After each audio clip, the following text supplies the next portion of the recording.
Thousands of years ago, after uniting multiple universes and 4 beast empires, a new continent was created, the God-Beast continent. This continent was ruled by a single empire and one king. But then, a crisis struck. Someone assassinated the king. Chaos erupted among the ministers as they fought over who would be the next ruler. Our story begins. A girl arrives at the edge of an ocean, accompanied by her beast companion. Looking at the vast horizon, she sighs in awe. What a view! This is exactly why I traveled all this way. She gently strokes her beast and says, "You should rest too. We've come a long way." Suddenly, her beast tenses up and starts staring intensely at something. She gets nervous and asks, "What's wrong? Why are you staring like that?" The moment she looks ahead, she sees something moving in the water. That looks like a monster emerging from the ocean. "We need to get out of here, fast," she shouts. Just then, a massive object rises from the sea.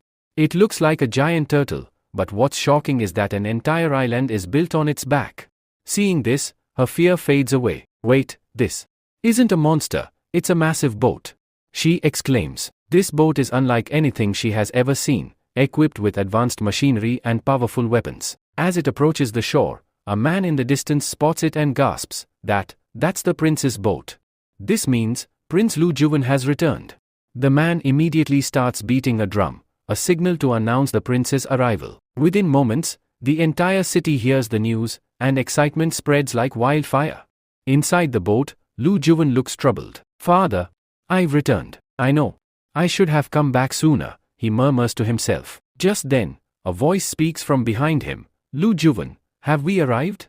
He replies, "Yes, this is my hometown, Dongchan." But it's not the same anymore. As Lu Juwen steps off the boat, a group of people is already waiting to welcome him. The moment they see him, they all bow their heads in respect. At the front stands Elder Sun. Lu Juwen walks up to him and says, "I know everything now." Elder Sun nods solemnly. "Yes, it's terrible news. Our king has been murdered. This all happened because of me. We are neither strong enough nor capable enough to protect our king from that assassin. That assassin came like death itself.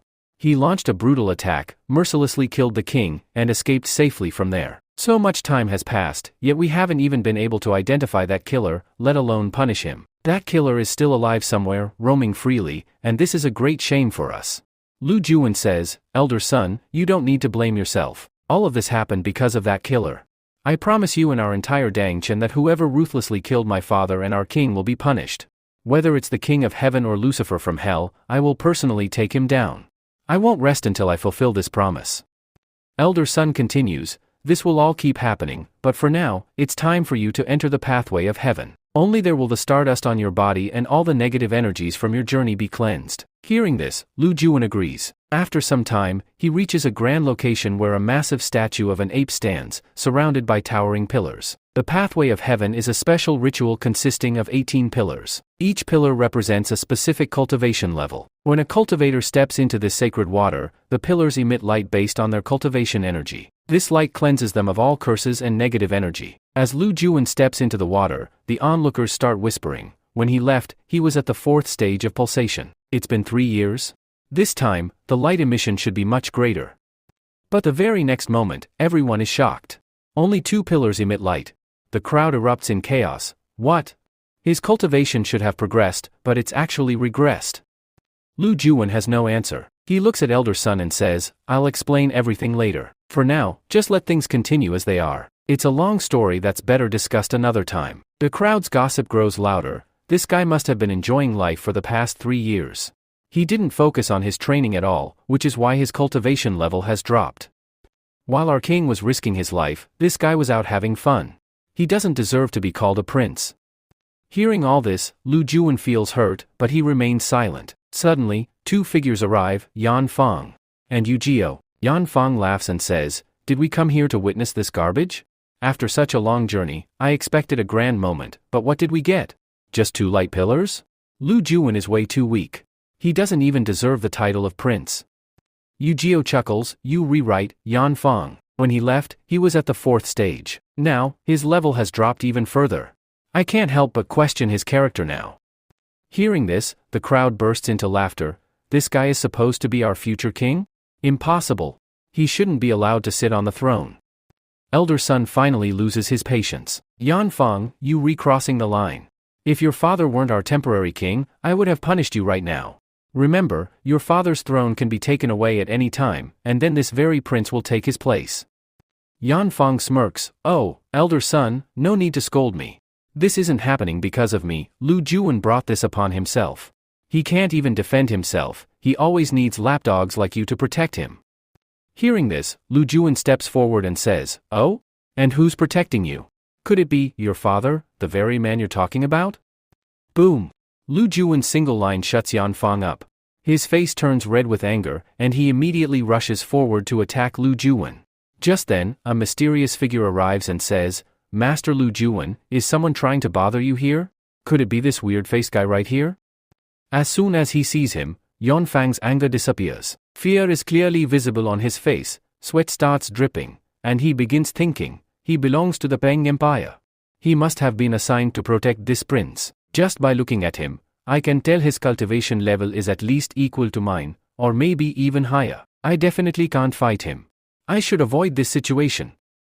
Hiding his nervous expression, Yanfang speaks, I didn't come here to fight anyone. I just wanted to say something. You won't remain a prince for long, and I won't stay an ordinary citizen either. Maybe our positions will be reversed someday. I'm not saying anything specific. Oh, and one more thing. I'm about to complete my cultivation and reach the heavenly fuse stage. Hearing this, elder son is shocked. How is this possible? He just advanced beyond the divine soul stage a month ago. If he truly breaks through to the next stage in such a short time, it will be a major problem for us. With this thought, elder son starts talking to Lu Juwen. Meanwhile, Yanfang and Vayu Jiao leave the place. After they leave, Lu Juwen's bodyguard walks up to him and says, That guy was weird. I felt like picking him up and throwing him into the sea, where the monsters would eat him alive. Lu Juwen laughs and replies, No, he's not that bad. He's about to reach the heavenly fuse stage soon. His cultivation is impressive, and I have a feeling he might become useful to us in the future. Anyway, elder son, you know where we have to go next, right? Elder son nods and says, Yes, I know. Your transportation has been arranged, and all other preparations are complete. We will soon depart for Heaven Path City. Just as he says this, a beast arrives and lets out a loud roar. Water splashes from its far and lands directly on elder son and Lu Juwen's faces. Immediately after, a girl, who owns the beast, arrives. She looks straight at Lu Juwen and says, You are the owner of that boat, right? I want to buy it. It's an amazing boat. You can ask for anything in exchange. Hearing this, Lu Juwen's bodyguard quickly steps forward and says, No, that boat is not for sale.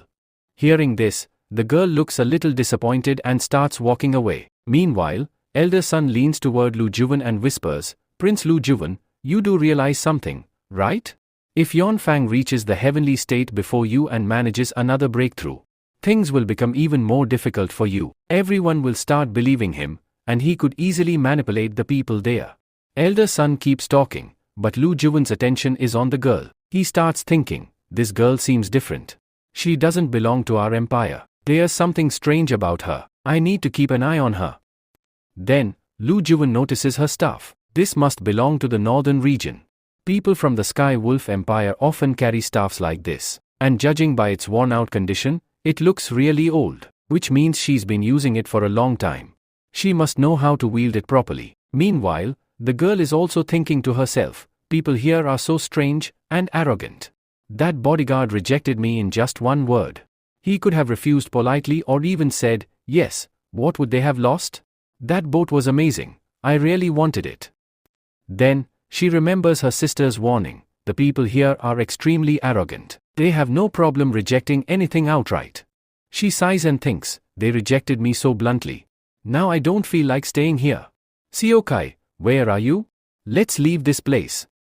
As soon as the girl realizes that Siokai, her monster, is not around, she suddenly hears someone screaming. It's the bodyguard's voice. She quickly turns towards him and sees that her beast has bitten the bodyguard hard. The bodyguard is screaming in fear, his entire body writhing in pain as he desperately tries to escape. Elder son and Lu Juwen are doing everything they can to separate the monster from the bodyguard. Seeing this, the girl becomes anxious and yells, Siokai, this is not okay at all. You can't just bite random things like this. You need to take care of your health too. Let him go, quickly. Hearing this, the bodyguard groans and complains, What kind of girl is this? She's still worried about her beast, not me. It bit me so badly. I know I'm a bodyguard, but even I need to sit sometimes. Now, sitting is going to be a nightmare. And this crazy beast still won't let go of me. Let me go. What did I ever do to you? Now, the scene shifts to a dense forest, where a group of bandits is gathered. Their leader has a sinister smirk on his face. He addresses his men, "We have received an incredible order. And this order is not from an ordinary person, but from the great elder of the Ape Empire." The bandits look at him with curiosity. The leader continues, "He has commanded us to kill the prince of the Ape Empire, Lu Juwen. Wherever he is spotted, eliminate him immediately. We won't wait for him to escape. We'll launch a direct attack on his home and finish him off." Upon hearing this, the bandits exchange glances, and an eerie, malicious laughter echoes through the forest. Meanwhile, the girl is moving swiftly ahead and looks back, saying, "You guys are so slow. Hurry up and follow me. You're already exhausted?" Lu Juwen's bodyguard, walking sluggishly, grumbles, "What exactly does this girl want from us? Why are we even following her? She's riding her beast while making us walk, and yet she expects us to keep up with her speed. This is so unfair." A little while ago, after Siokai had finally released the bodyguard, the girl had apologized to everyone. She had said, "I'm really sorry. My beast, Siokai, doesn't attack without reason. I don't understand why it did this. Maybe it happened because you refused to buy my boat, and I was really upset about it. Perhaps it sensed my emotions and attacked your bodyguard. I'm truly embarrassed. Just look at it, it's so cute." The bodyguard, still furious, retorted, "You're calling this thing cute? It's not cute at all, it's violent. It should be thrown into the wild." Lu Juwen took a deep breath and said, "From what I've observed, you seem to be from the Wolf Empire. But that's quite far from here. So why did you come all this way?" Hearing this, the girl pulled out a pendant and showed it to Lu Juwen, saying, "I am an envoy from the Wolf Empire, and I came to your empire with a very important purpose. I was supposed to deliver my message to your king, but by the time I arrived, I found out that he had already passed away. So, I first attended his funeral." She paused for a moment, then smiled and said, "By the way, I haven't told you my name. I am Xiao Tao. Some people also know me as Jamaya, so you can call me whatever you prefer. By the way, who are you?" Lu Juwen responded, "My name is Lu Juwen, and everyone calls me that. It would be best if you did too." The flashback ends, and we see the bodyguard and Lu Juwen following the girl. The bodyguard, still in pain, groans, "What is even happening? Why are we blindly following this girl? My back is killing me, yet we are still chasing after her. Can you at least give me one good reason for this?" Lu Juwen says, "Of course, I can explain. This girl came here to attend my father's funeral. I don't want anything bad to happen to her. Besides, I need to extract some crucial information from her. She knows about certain secret routes leading into our empire, routes even Elder Sun isn't aware of. I've already instructed Elder Sun to monitor all known paths and question travelers for any useful information. But I chose to accompany this girl personally so I could explore this alternate route myself. Right now, I'm unsure of my next step, but I feel this is the best course of action. Moreover, I don't want any harm to come to this girl until my father's funeral is completely over. That would be disgraceful for our empire. It could tarnish our reputation in front of other kingdoms. Anyway, tell me, how's your back? Is the pain any better?" The bodyguard groans, "The pain is terrible. I don't even know how I'm still walking behind this girl." Lu Juwen laughs and says, "I thought you'd be used to this by now. Remember 3 years ago when we traveled together? The same thing kept happening. Beasts always targeted you from behind. Maybe they just really like your backside. But don't worry. I'll soon visit a blacksmith and have a special armor piece made for you, one that will protect just that area. After that, you won't have to fear anything." Hearing this, the bodyguard's eyes well up with happy tears, and he thanks Lu Juwen. Meanwhile, Jamaya returns to them with her beast. Seeing this, the bodyguard panics and hides behind Lu Juwen. Jamaya says, "I have a bad feeling about what's ahead. We shouldn't move forward recklessly." Lu Juwen asks, "Why? Do you sense danger?" Jamaya replies, "Not exactly danger, but you'll understand better if you see for yourself." Now, the scene shifts. In front of them is a mining area where workers from the Ape Empire are laboring in the mines. But suddenly, a group from the Boar Empire arrives, trying to intimidate them. An elderly worker from the Ape Empire, furious, yells, "Who are you people? You can't just come here and start acting like thugs. If you want this place, you'll need permission from the Ape King first." Hearing this, a fat man from the Boer Empire bursts into laughter and says, "Do you really think we need permission from a king who's already dead? He's gone. That means we don't need anyone's approval. This land is ours now. And, from now on, you all are our slaves. All work here will be done under our rule. See that special carriage over there? Inside sits our new king, Master Lu Wuji. From this moment, he is your true ruler. You must respect and obey only him. Our master is far too busy to come speak with you personally. That's why he sent us. So, if you know what's good for you, you'll listen to us and follow our orders. Otherwise, things will turn very ugly for you." Saying this, the fat man viciously kicks an old laborer. The elderly worker, already weak from illness, seethes with rage and shouts, "What you're doing is completely wrong. You people are from the Pig Empire. It would be best if you left immediately. You've crossed the line. If word of this spreads within the Ape Empire, it will not end well for you. Every escape route will be shut, and you'll be trapped here." Hearing this, the fat man gets furious. Stepping forward to attack, he says, "You running your mouth too much. Looks like I'll have to cut your tongue off completely. But there's a problem. I have this big sword, and you won't willingly give me your tongue. So, let's do this, I'll just cut off your entire neck instead. Not only will you die now, but everyone with you will also be killed.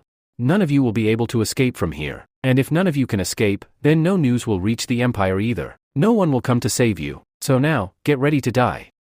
As he says this and begins his attack, suddenly, a burning chain appears out of nowhere. It flies straight toward his sword and wraps around it, stopping him from attacking. But this chain isn't just any ordinary weapon. It can move on its own. Because of this chain, all the people from the Boer Empire present there start getting killed one by one. The chain swiftly wraps around their bodies, and its speed and sharpness are so intense that it cuts straight through some soldiers. In just a single moment, they are all wiped out. Seeing this, all the miners from the Empire are left in shock. They can't understand where is this attack even coming from. Just then, a voice echoes. Someone says, "You are all completely safe now. I have arrived." Everyone looks up to see that the voice belongs to Lu Wan, and he was the one who launched the chain attack. Lu Wan then calmly says, "Shrink." The moment he says this, all the chains retract back into his body and completely vanish. Then, Lu Wan walks up to the people and begins helping them, making sure they are okay. Just then, a girl named Jemaya arrives with her bodyguard and says, "Lu Wan, you really powerful. You finished them off so quickly." Lu Wan replies, "The job isn't complete yet.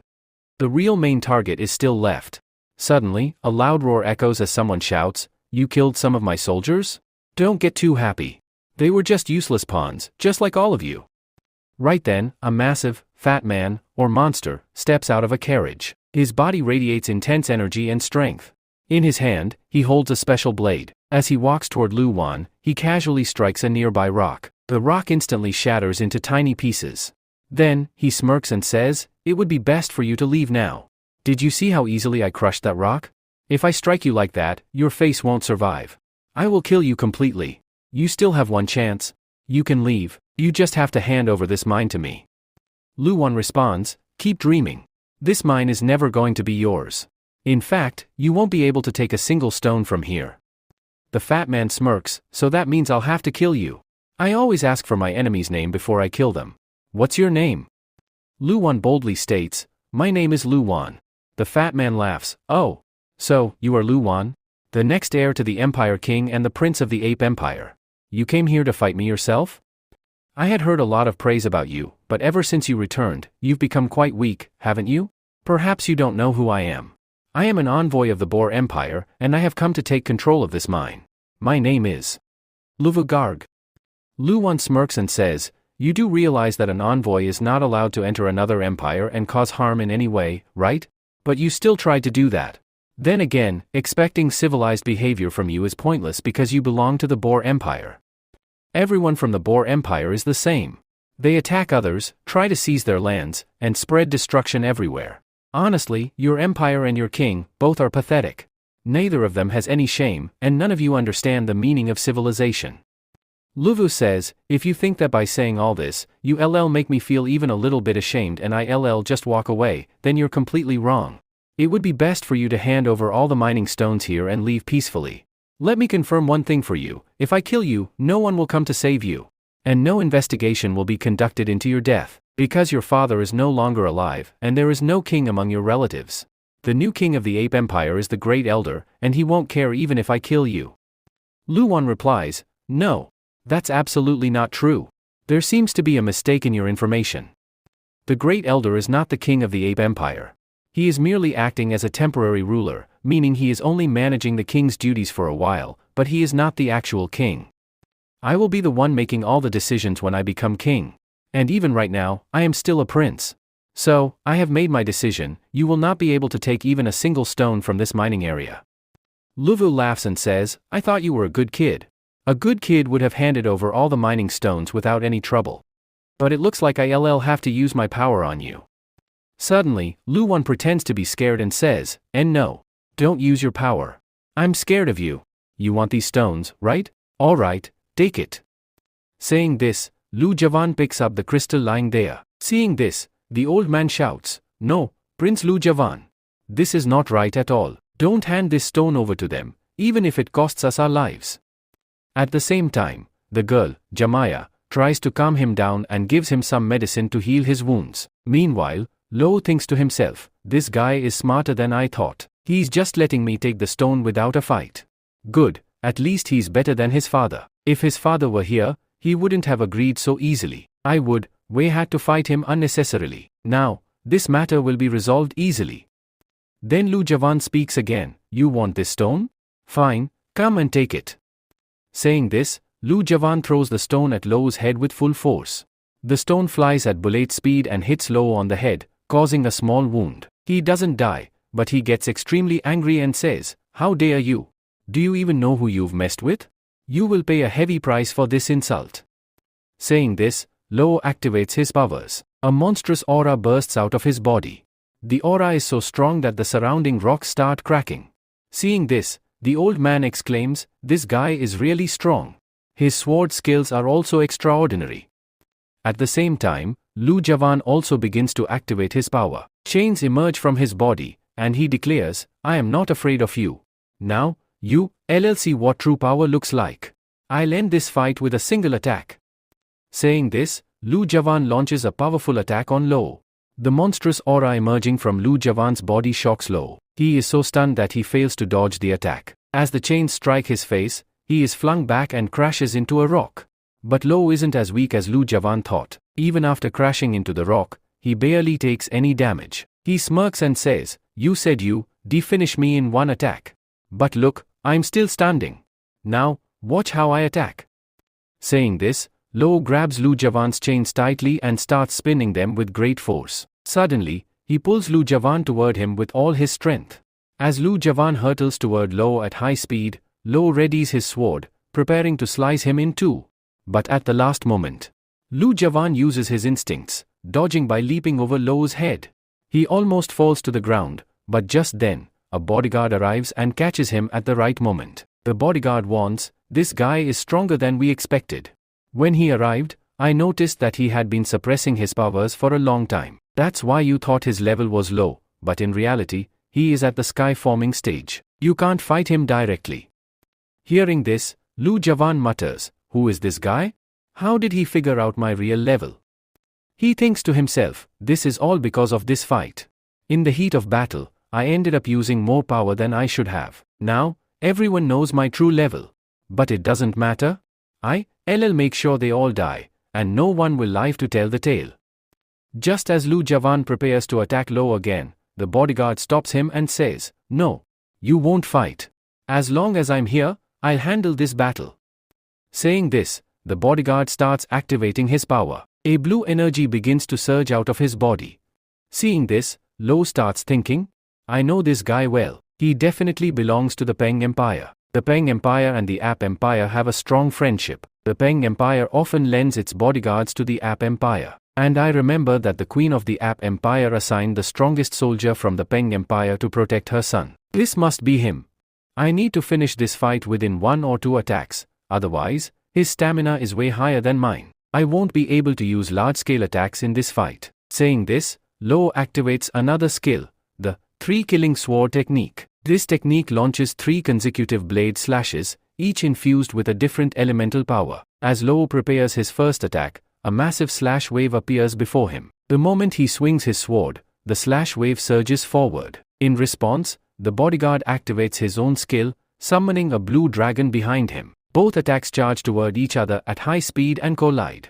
Their powers are perfectly equal. The clash results in both attacks cancelling each other out and vanishing. But Lo already had a plan B in place. He quickly notices Jemiah standing behind them. He also knows that apart from this bodyguard, none of the others around can stop his attack. With this in mind, he swiftly fires his second slash toward Jemiah. This slash is just as massive as the previous one. As soon as Jemiah sees it, she panics. But at that very moment, her beast leaps in between and catches the slash wave with its powerful teeth, stopping it completely.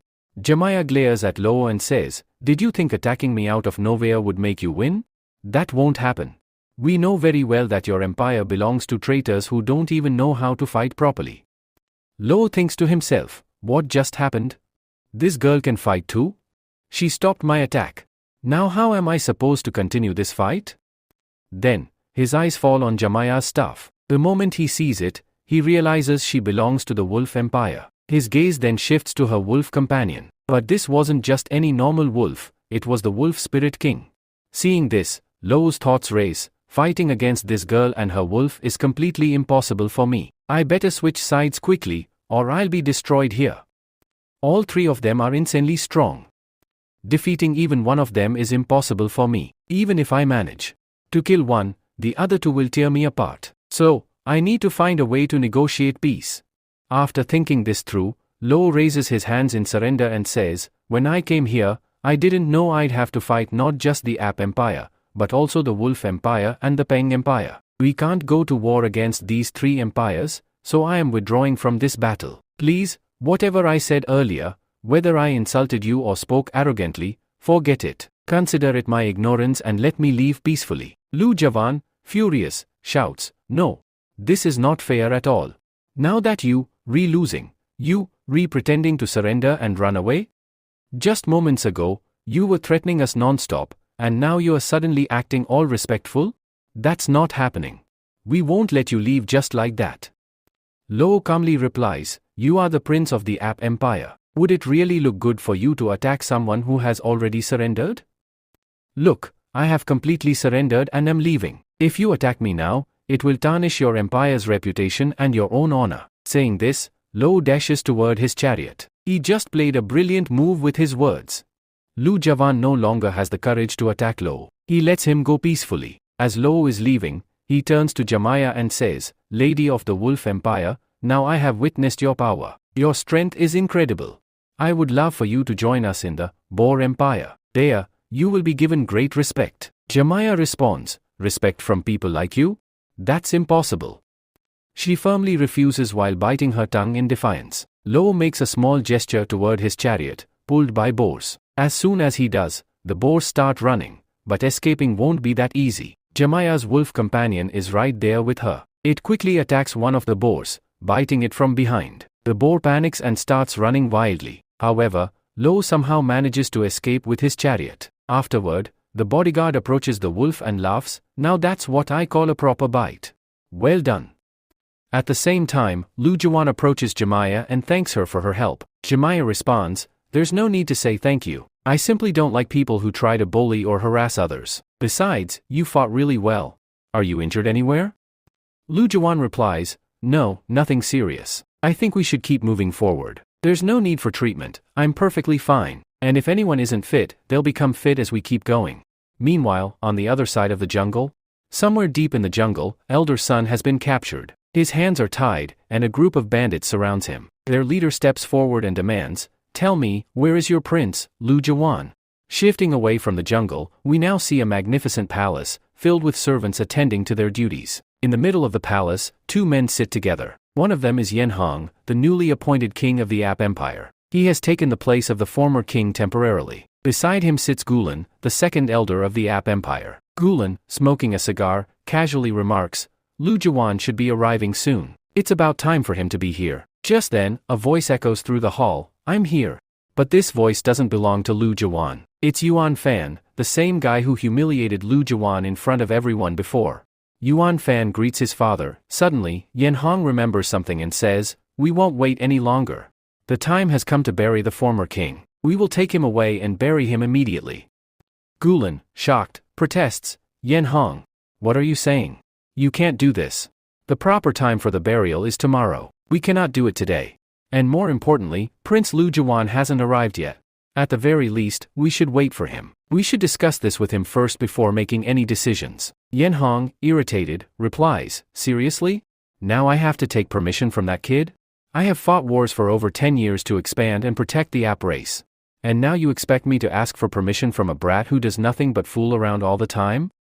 Gulen insists, no matter what you think of him, he is our prince. We must at least listen to what he has to say. We should wait for him. Yan Hong, now furious, yells, no. There will be no more waiting. He then turns to the servants, who have been standing quietly. With a commanding voice, he orders, what are you all waiting for? Get moving and follow my orders. Just then, a loud voice interrupts, stop. No one will move from their place. Everyone turns toward the source of the voice, shocked. Standing in the doorway is Lu Jiwan. His sudden arrival leaves everyone stunned. Yan Hong, taken aback, asks, is this the boy? Gulen nods, yes, this is him. Meanwhile, Yuan Fan thinks to himself, so, he finally made it here. Took him longer than I expected, considering we traveled almost the same route. Lu Jiavan begins performing a symbolic family ritual, in which he strikes his chest with both hands like an ape. For a few seconds, complete silence falls over the place. Suddenly, Lu Jiavan's foot stumbles, and he falls hard to the ground. His head also smashes against the ground, causing blood to ooze from his forehead. Seeing this, Yuan Hong speaks with amusement, so this is our prince? The one who can't even stand properly. Someone, hurry up and help him. Hearing this, Yuan Feng steps forward, lifts him up, and mockingly says, what happened, prince? You can't even stand properly. Looks like you re too exhausted. The journey must have been too tiring for you. While lifting Lu Jiavan, Yuan Feng secretly applies pressure to his shoulder using his power, expecting him to scream in pain. But to his surprise, that doesn't happen. Instead, Lu Jiavan activates his skill. Chains begin to appear around his body, and one of them lightly cuts Yuan Feng's hand, causing a wound. No one saw Yuan Feng's hidden attack, but everyone clearly noticed Lu Jiavan's counter. They all stared at him, sensing his arrogance. Furious, Yuan Feng exclaims, what did you do? I was just trying to help you, and yet you attacked me? Lu Jiavan simply glares at him intensely, as if saying, I know exactly what you were trying to do. Yuan Feng perceives this glare as a challenge, feeling as if Lu Jiavan is provoking him for a fight. Thinking this, he immediately draws his sword and says, do you really think you can fight me and win? You do realize that you are only at the spirit movement stage right now, right? Your cultivation level is far lower than mine. Everyone here already knows how this battle would end. To this, Lu Jiavan responds, just because my cultivation level is lower than yours doesn't mean I will lose. Even with a lower level, I am not weaker than anyone. Saying this, Lu Jiavan draws his weapon. His chains now become fully visible and spread all around. Before the fight could begin, Gulen steps in and, using his cigar, stops Lu Jiavan's chains. He then says, there's something special about these chains of yours. It seems like you reusing some kind of unique energy in them. But, Prince Lu Jiavan, you should understand one thing. Yuan Feng is incredibly strong. There's no point in fighting him right now. Just then, Lu Jiavan's bodyguard steps forward and declares, Lu Jiavan is not alone here. I am with him. Hearing this, Yuan Hong starts thinking, I completely forgot. Kuan Pang is also here. He belongs to the Pang family and is Lu Jiavan's most formidable bodyguard. It was because of him that Lu Jiavan dared to set out on his 3-year journey without worrying about his safety. Fighting him will be quite difficult. With this revelation, everyone finally learns the name of this bodyguard, Kuan Pang. At that moment, Jemaya steps forward with her beast and says, Lu Jiavan is still not alone. I am with him as well. And besides, my beast is here to protect him too. If anyone tries to attack Lu Jiavan or his bodyguard, they'll have to fight us first. Gulen, a bit surprised, asks, and who are you?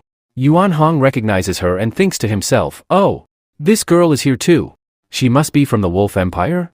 Looks like Lu Jiavan's supporters in this empire are increasing rapidly. At that moment, Jemaya says, I have come from the northern region and belong to the Wolf Empire. My name is Jemaya, and I have an incredible offer for the Ape Empire. I am here as an envoy of the Wolf Empire. Hearing this, Yan Hong speaks up, this girl has a special staff. It holds an immense amount of energy. I don't understand how she ended up with this trash. And what's the relationship between these two? Why are they together? After thinking for a moment, he continues, I feel like the cold has increased a bit too much here. I am feeling unwell, so I will rest for a while. Saying this, Yuan Hong leaves. Immediately after, Zhu Jiao, the daughter of the second elder Golan, says, "Yes, I feel the same way. I should also go and rest." As she starts leaving, Gulan stops her and says, "You don't need to imitate the king at all. Stay right here.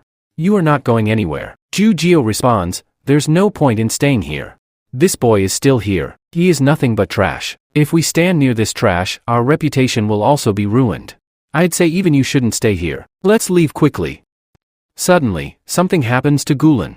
He starts coughing violently. A handkerchief is brought to him, and it is seen that blood is flowing rapidly from his mouth.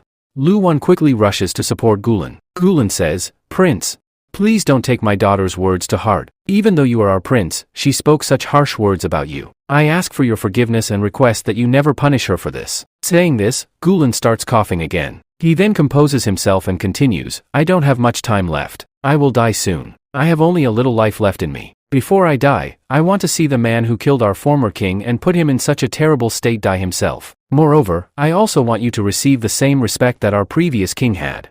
You must sit on the throne and become the new king of the Ap's empire." Lu Wan replies, "Elder Gulan, I have great respect for you. I cannot ignore your words. I promise your daughter will never be punished, and I will also fulfill your wish. I will soon avenge my father's death and sit on the throne as the rightful king of Apps. But for now, your health is in a bad state. It would be best for you to go and rest. I will come to see you soon." Saying this, he asks Yuan Jiao to take care of Gulan and then adds, "Do not make your father angry at all." After this, Yu Jiao glares at Lu Wan and leaves with her father. As they exit, Yu Jiao asks her father, "Father, what happened to you all of a sudden? Your health wasn't this bad before, so why did you suddenly start coughing up blood?" Gulan, now furious, says, "Shut up completely and walk quietly." At the same time, Jemiah's wolf, Xiao Kai, begins sniffing the blood that had just come out of Gulan's mouth. As soon as he sniffs it, he realizes something and informs Jemiah. Jemiah, shocked, exclaims, "Is that really true?" Then she suddenly bursts into laughter and says, "Seriously? The people here are quite strange. Everything here is getting really interesting." Lu Wan asks, "Why? What happened?"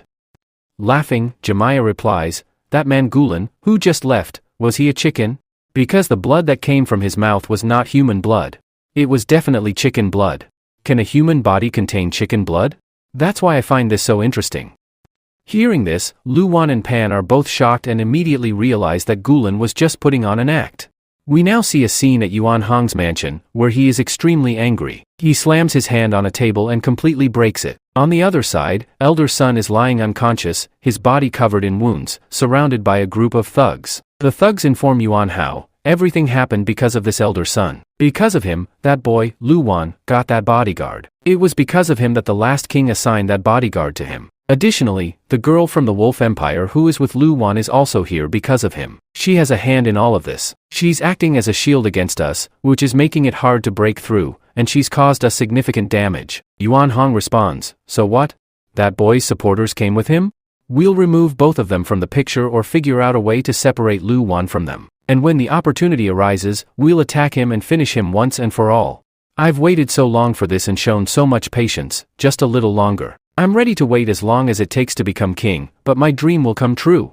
That boy will die, whether today or tomorrow." Some time later, we see that Lu Wan's father's body is being taken to be buried in a coffin. They're heading to a special garden called the EP Clean Burial Garden, where a special ceremony will take place. As the crowd arrives, King Yuan Hong's health begins to deteriorate again. He speaks, "As I mentioned earlier, it's gotten really cold here. Therefore, I will leave now. I will not attend the rest of the ceremony." Gulan says, "No. You can't leave now. According to the ceremony, the prince must open this gate. If he fails to do so, he'll be declared unworthy. But if he opens it, he will prove himself worthy. So you should stay at least until it's decided whether the prince can open the gate or not." Yuan Hong is pleased by this and says, "Really? This prince has enough power to open such a large gate alone? Come on, prince. Go ahead and open the gate and prove yourself worthy."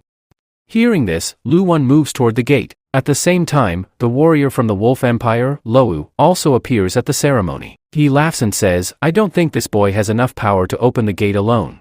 Let's see how capable he really is." As soon as his voice is heard, both Pang and the wolf look at him sharply. Lou's smile fades and he begins to feel nervous. Then, as Lu Wan reaches the gate, he channels all his energy into it. His body begins to glow intensely, but the gate shows no sign of opening.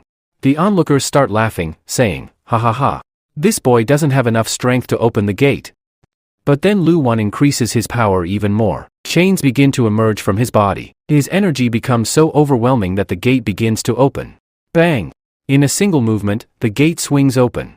The onlookers are stunned. Afterward, Lu Wan uses his chains to grab his father's coffin and, alone, begins moving toward the inside. The others are left shocked, wondering, what's happening?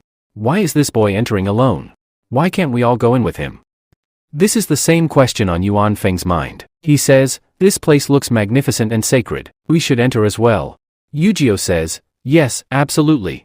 We should go inside too." Yuan Feng is incredibly powerful. He is definitely stronger than this boy, Lu Wan. At that moment, Gulan calms both of them and says, "No.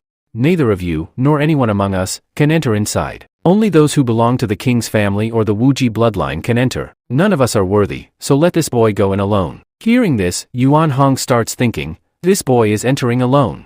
That means he is the last surviving member of the Wuji bloodline. If I kill him, the Wuji bloodline will be completely wiped out. Their extinction is now inevitable. Soon, they will be gone, and after that, I will be the only ruler of this place. At the same time, Lu Wan crosses the pool in the middle and reaches the other side. He places Kabir to the side. In front of him stands a massive pillar with a name inscribed on it, Xiao Yumeng. This is the name of Lu Wan's mother, who had passed away long ago. Looking up, Lu Wan notices that many more names are engraved on the pillar. These are the names of those who once belonged to the Wuji family, members of the Wuji bloodline, who have since passed away. Every deceased member of the Wuji bloodline is buried in this place, and their name automatically appears on this stone. Lu Wan then lifts the coffin and places it in the designated spot. As soon as he does this, the grave slowly merges into the stone, and a new name appears, Wuji. Seeing this, Lu Wan bows his head before his father and solemnly vows, "Father, I promise you. I will avenge you." At that moment, something strange happens. The pillar on which Lu Wan is bowing suddenly starts to rotate. Lu Wan is caught off guard and tries to grab onto it, but it's of no use. The pillar is spinning rapidly, causing him to lose balance and fall. However, Lu Wan refuses to give up. He tries to use his inner power to cling to the pillar, but it no longer works. He starts falling rapidly. In a last-ditch effort, he releases chains from within his body and wraps them around the pillar. This technique works. He swiftly propels himself back to the top of the pillar. Once he gets up, Lu Wan is completely shocked. He realizes that this is no ordinary pillar, it is an artifact. Its name is the Tun Chuan artifact, emitting a powerful glow with inscriptions on its surface. Meanwhile, outside the garden, the gate has closed. Everyone is waiting anxiously for Lu Wan to emerge. Time passes as they continue to wait. At the same time, we see that Peng has deployed some spies in the area. Suddenly, he hears a voice and rushes to a nearby river. From there, a strange creature emerges and reports, "We have found the person you were looking for. Elder Sun has been located. He has been captured by some thugs and is being brutally tortured." Hearing this, Peng is taken aback. Elsewhere, Jemaya is keeping a watchful eye on everything from a distance. Suddenly, her beast starts growling. At that very moment, the artifact around her neck begins glowing intensely. This means that any artifacts nearby must be reacting the same way. She quickly shares this information with Siu Kai, saying, "Everything started happening the moment Lu Wan entered that place. I've been feeling strange ever since, and now, even my artifact is glowing. I have a strong feeling that anyone possessing a special artifact in this area must be experiencing the same thing. Moreover, I remember my sister once telling me that when a special type of formula exists in a place, artifacts tend to react like this. If we can find that formula, it will be highly beneficial. We need to spread out quickly and search for it." At that moment, we see that Peng's special umbrella is also an artifact, and it too starts glowing brightly. Peng notices the glow and is slightly surprised but doesn't fully understand its significance. So, for now, he decides to ignore it. We see a scene of the Sky Ap Mountain, where a magnificent castle stands tall. Inside that castle, Elder Sun is being held captive. Two men are watching Elder Sun, who is tied up. One of them says, "This guy is extremely stubborn. He isn't giving us any information at all." The second man replies, "That was expected. He is fiercely loyal to the Ap family. Breaking him like this won't be easy. We'll have to use even more brutal methods of torture, only then will he give in to us." Just then, a powerful attack strikes the castle. A lightning bolt crashes directly into the castle, followed by a massive explosion. We see that this attack was launched by Peng. Multiple dragons emerge from around Peng's body, all ready to attack. Activating all his energy, Peng declares, "Elder Sun, I'm here to rescue you." They won't be able to keep you imprisoned for much longer. The scene shifts. Now, we return to Lu Juwen's side. He is still unconscious. As soon as he regains consciousness, he looks around. He finds himself in a strange sky and thinks, what was that weird light? The moment I touched that scroll, I felt like it was a special artifact. But no, that can't be. There's no way it was the Feng Chuo artifact that my ancestors had been searching for so long. That was a legendary weapon. If that scroll was actually the legendary weapon, that would be incredible. I admit this place is special, but even so, hiding a legendary weapon here seems odd to me. Or, am I just overthinking this? Maybe seeing that scroll here was some kind of signal. Maybe someone wants me to find out where this weapon is hidden. If I somehow get my hands on that weapon, I'll become insanely powerful. Just then, Lu Juwen hears a deep growl from behind him. He turns around, and standing there is a massive ape. The moment Lu Juwen lays eyes on it, he realizes that he is currently standing on the beast's hand. The beast is enormous, and as soon as it notices Lu Juwen, it growls even louder. Lu Juwen recognizes it and thinks, I remember when I was a child, my father used to tell me stories about this beast. He even had some pictures of it, and it looked exactly like this one. Could all those stories have been about this golden beast? At that moment, the beast raises its hand toward its mouth. Seeing this, Lu Juwen instantly understands, the beast is trying to eat him. Lu Juwen quickly activates his skills. A red dragon emerges from his hand and strikes directly at the beast's mouth. The beast moves sideways to dodge the attack, but when it looks at its hand, it realizes that Lu Juwen is no longer there. Lu Juwen has leaped into the air. He immediately commands his dragon again, and the dragon wraps itself around the beast's neck.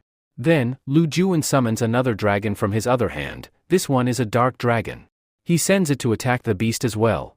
The beast, however, grabs the dragon with its hand and slams it forcefully into the ground. Both the dragon and Lu Juwen crash onto the ground. The moment they hit the ground, the dragon vanishes, but Lu Juwen quickly gets back on his feet. Laughing, he says, I'm not defeated yet. This fight is far from over. I still have one more dragon. Just then, the beast grabs the dragon coiled around its neck and rips it into two pieces. It then stuffs the dragon's remains into its mouth and devours it brutally. A chilling chick-chick sound echoes from the beast's mouth. At the same moment, the tattoo on Lu Juwen's hand completely disappears. Seeing this, he exclaims, what just happened? This was a dragon seal that allowed me to use my dragon's power. But now that the seal is gone, I no longer have my dragon's power. Just then, the beast begins advancing toward Lu Juwen. Lu Juwen, already in shock, shouts loudly, not again. This time, I won't lose this fight. The beast suddenly leaps high and attacks the ground where Lu Juwen is standing. The attack causes cracks in the ground, but it has not yet directly hit Lu Juwen. He remains standing calmly. The beast attempts another attack. It raises both its hands to strike, but just before it can, Lu Juwen speaks, I haven't lost this fight yet. Now, I think it's time to use my most powerful skill against you. Until now, I was only warming up, but now, you will witness my true power. As soon as he says this, Lu Juwen begins floating in the air. He extends both hands forward and charges toward the beast at full speed. At the same moment, behind Lu Juwen, a massive white silhouette starts forming, one even larger than the beast itself. As their powers collide, a tremendous explosion occurs. After the explosion, the beast vanishes from behind Lu Juwen. He looks around and realizes he has arrived in a strange place. As the light dims, he notices a giant hole-like structure. It seems like he is in space. Seeing this, he mutters, what is this place? Is this some kind of void? How did I end up here? In the void, it is impossible for a living being to survive. This place looked entirely different from the outside world. Suddenly, Lu Juwen notices that the beast is still staring at him, and a bright light is emanating from within its body. It growls in anger, but just then, a mysterious voice echoes, this beast is not your enemy. You have no reason to fear. Your dragons are not dead, they are still alive. This beast has only absorbed their energy into its body. Inside this beast lies a special weapon. Your red dragon has merged with this weapon inside the beast's body. This means your dragon now possesses the power of that weapon. Your red dragon was actually a male dragon, and we are certain that you must have a female dragon as well. Hearing this, Lu Juwen is shocked and exclaims, the second black dragon it possesses, it's actually female. As soon as he says this, the black dragon emerges from within his body and rapidly charges toward the beast.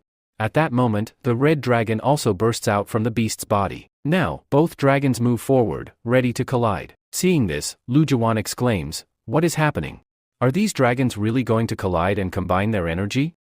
As the two dragons crash into each other, they transform into chains. One turns into a black chain, and the other into a red chain. Both chains connect Lu Jiwan's heart to the beast's heart. Immediately after, an intense energy flow begins. The beast's entire energy starts transferring into Lu Jiwan's body. Within moments, the energy surges so intensely that Lu Jiwan struggles to control it. His teeth and nails grow longer, and he begins reacting like a beast himself. Now, instead of a white aura, a red silhouette forms around him. And then, suddenly, a weapon appears in his hand, the exact same weapon that the beast once had. This is a special staff that directly belongs to the Great Monkey King. As soon as Lu Jiwan holds this wooden staff, his energy increases significantly. Looking at him, it truly seems like this is a weapon of the Monkey King, now in the hands of the right person. Slowly, the light begins to fade. Lu Jiwan, gazing at the weapon, exclaims, "This is the legendary weapon we've heard about in stories.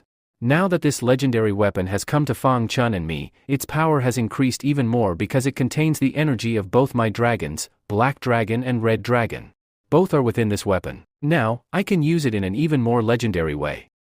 From here, we shift to the other side of the scene. Pang arrives to rescue Elder Sun. He rushes to him and says, "Elder Sun, you don't have to worry anymore. I'm here now, I will get you out of here." Elder Sun replies, "You've made a huge mistake coming here. The place you're standing in is a trap. Get out of here quickly, Pang. You might get killed." Just then, the trap activates. It's a dragon array, and now Pang is completely trapped inside. However, he doesn't panic at all and quickly uses one of his skills. Right in the middle of the array, he forms a barrier around himself, creating a shield. But even from within that shield, some snakes start emerging. Meanwhile, a bandit arrives at the scene and sneers, "You don't need to be so happy. Your death is certain. No matter what skill you've used to protect yourself, it won't save you. You are in my domain, and here, your death is guaranteed." Now, we move to Jama's side of the story. She looks extremely distressed. She has been trying to find that formula for a long time but hasn't succeeded yet. Still, she constantly feels like the formula is somewhere nearby, so she refuses to give up. Suddenly, she senses something. She feels that someone is following her. Without wasting time, she vanishes and reappears behind the stalker, pressing her staff against his neck. In an angry tone, she demands, "Who are you? Why are you following me? Who sent you after me? Speak up right now, or you'll be dead." Back at the fight scene, the bandit has tightly restrained Pang and Elder Sun. Using his array, he launches an attack, and from within his body, a dragon emerges, coiling itself directly around Pang and Elder Sun. Elder Sun warns the bandit, "Let me tell you something. This man. Here is Kuan Pang. He belongs to the Pang Empire. If he dies here, the entire Pang Empire will come after you. No one will be able to save you. Not even Yuan Hong, the one you are working for. In fact, there's a chance he himself will come and kill you." The bandit laughs and scoffs, "No. That will never happen. I am absolutely sure that Yuan Hong will protect me no matter what. He is about to become an emperor soon. When the Pang Empire comes to fight me, the entire empire will be on my side. Together, we will stop the Pang Empire." Hearing this, Elder Sun realizes that this man won't listen to reason. He turns to Pang and pleads, "Pang, leave this place immediately. Don't worry about me. You can't save me and escape at the same time." But Pang, filled with rage, shouts, "No. Absolutely not. You are too important to us. Master Lu Jiwan has ordered me to rescue you. There's no way I will leave you behind." Just then, the bandit launches another attack. From within his body, an enormous dragon emerges, so massive that if its attack lands correctly, both of them could be killed. Just then, everything changes in an instant. Another beast, Siokai, arrives at the scene and directly attacks the dragon, slicing it into two. Seeing this, the bandit is left in shock. Panicking, he exclaims, "What just happened? It stopped my trap. My dragon was defeated so easily?" At that moment, Jemaya also arrives at the scene. As soon as she enters, she says, "I heard that an amazing game is happening here. How about I join in too?" As soon as Jemaya says this, the array trapping Pang disappears entirely, shifting the entire course of the battle. A little while later, the bandit is in terrible shape. Someone throws him so hard that he crashes directly into a rock. We then see that Samaya is also present at the scene, along with her beast. Looking at the bandit, she says, "So, you were left here to guard Elder Sun? But you turned out to be so weak, just absolute trash." While Jemaya is confronting the bandit, Pang frees Elder Sun and stands him before the bandit, saying, "You thought that by capturing me and then killing our prince, you could hand over the throne completely to the great elder? That's never going to happen. Our prince has returned, and he is extremely powerful. As long as we are alive, you people can't do anything. That old great elder is only our king for a short while. Soon, he will be kicked off the throne, and our prince will take his rightful place."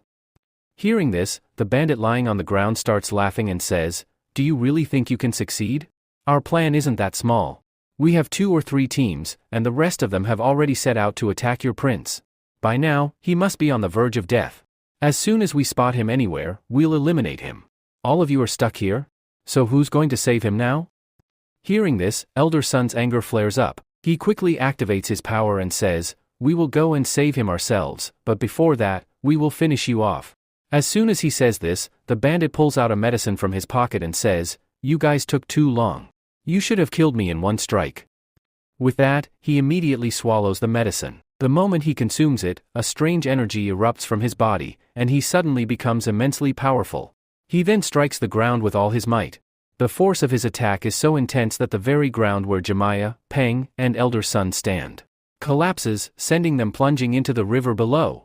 Not only do they fall into the water, but massive boulders also begin crashing down on them.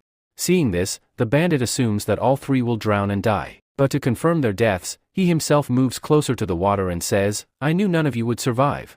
Now, I don't even think your bodies will be found. Good thing the Great Elder gave me that special pill. With its help, I can amplify my power significantly for a while." Suddenly, the bandit is startled. A strange disturbance begins within the water. Slowly, a massive vortex, water tornado, starts forming and then suddenly rises out of the water. Seeing this, the bandit panics and exclaims, "What the hell is happening?" He sees multiple strange dragons appearing above the water. Additionally, within the water, a man stands holding an umbrella. The bandit is completely dumbfounded and mutters, "What is this? What kind of skill is this?" At that moment, Jemiah steps forward, laughing, and says, "This is a special skill. Perhaps you forgot that Peng is with us. And Peng belongs to an empire that exists entirely underwater. You can't kill us by drowning us? That's his unique ability." The impressive use of water snake's power. After saying this, Jemiah looks back at Peng and says, "Peng, wasn't I absolutely right? By the way, these snakes around you look quite magnificent. Can you sell them to me?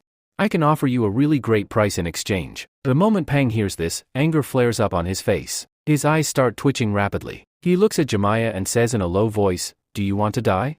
Do you even realize what you're trying to buy?"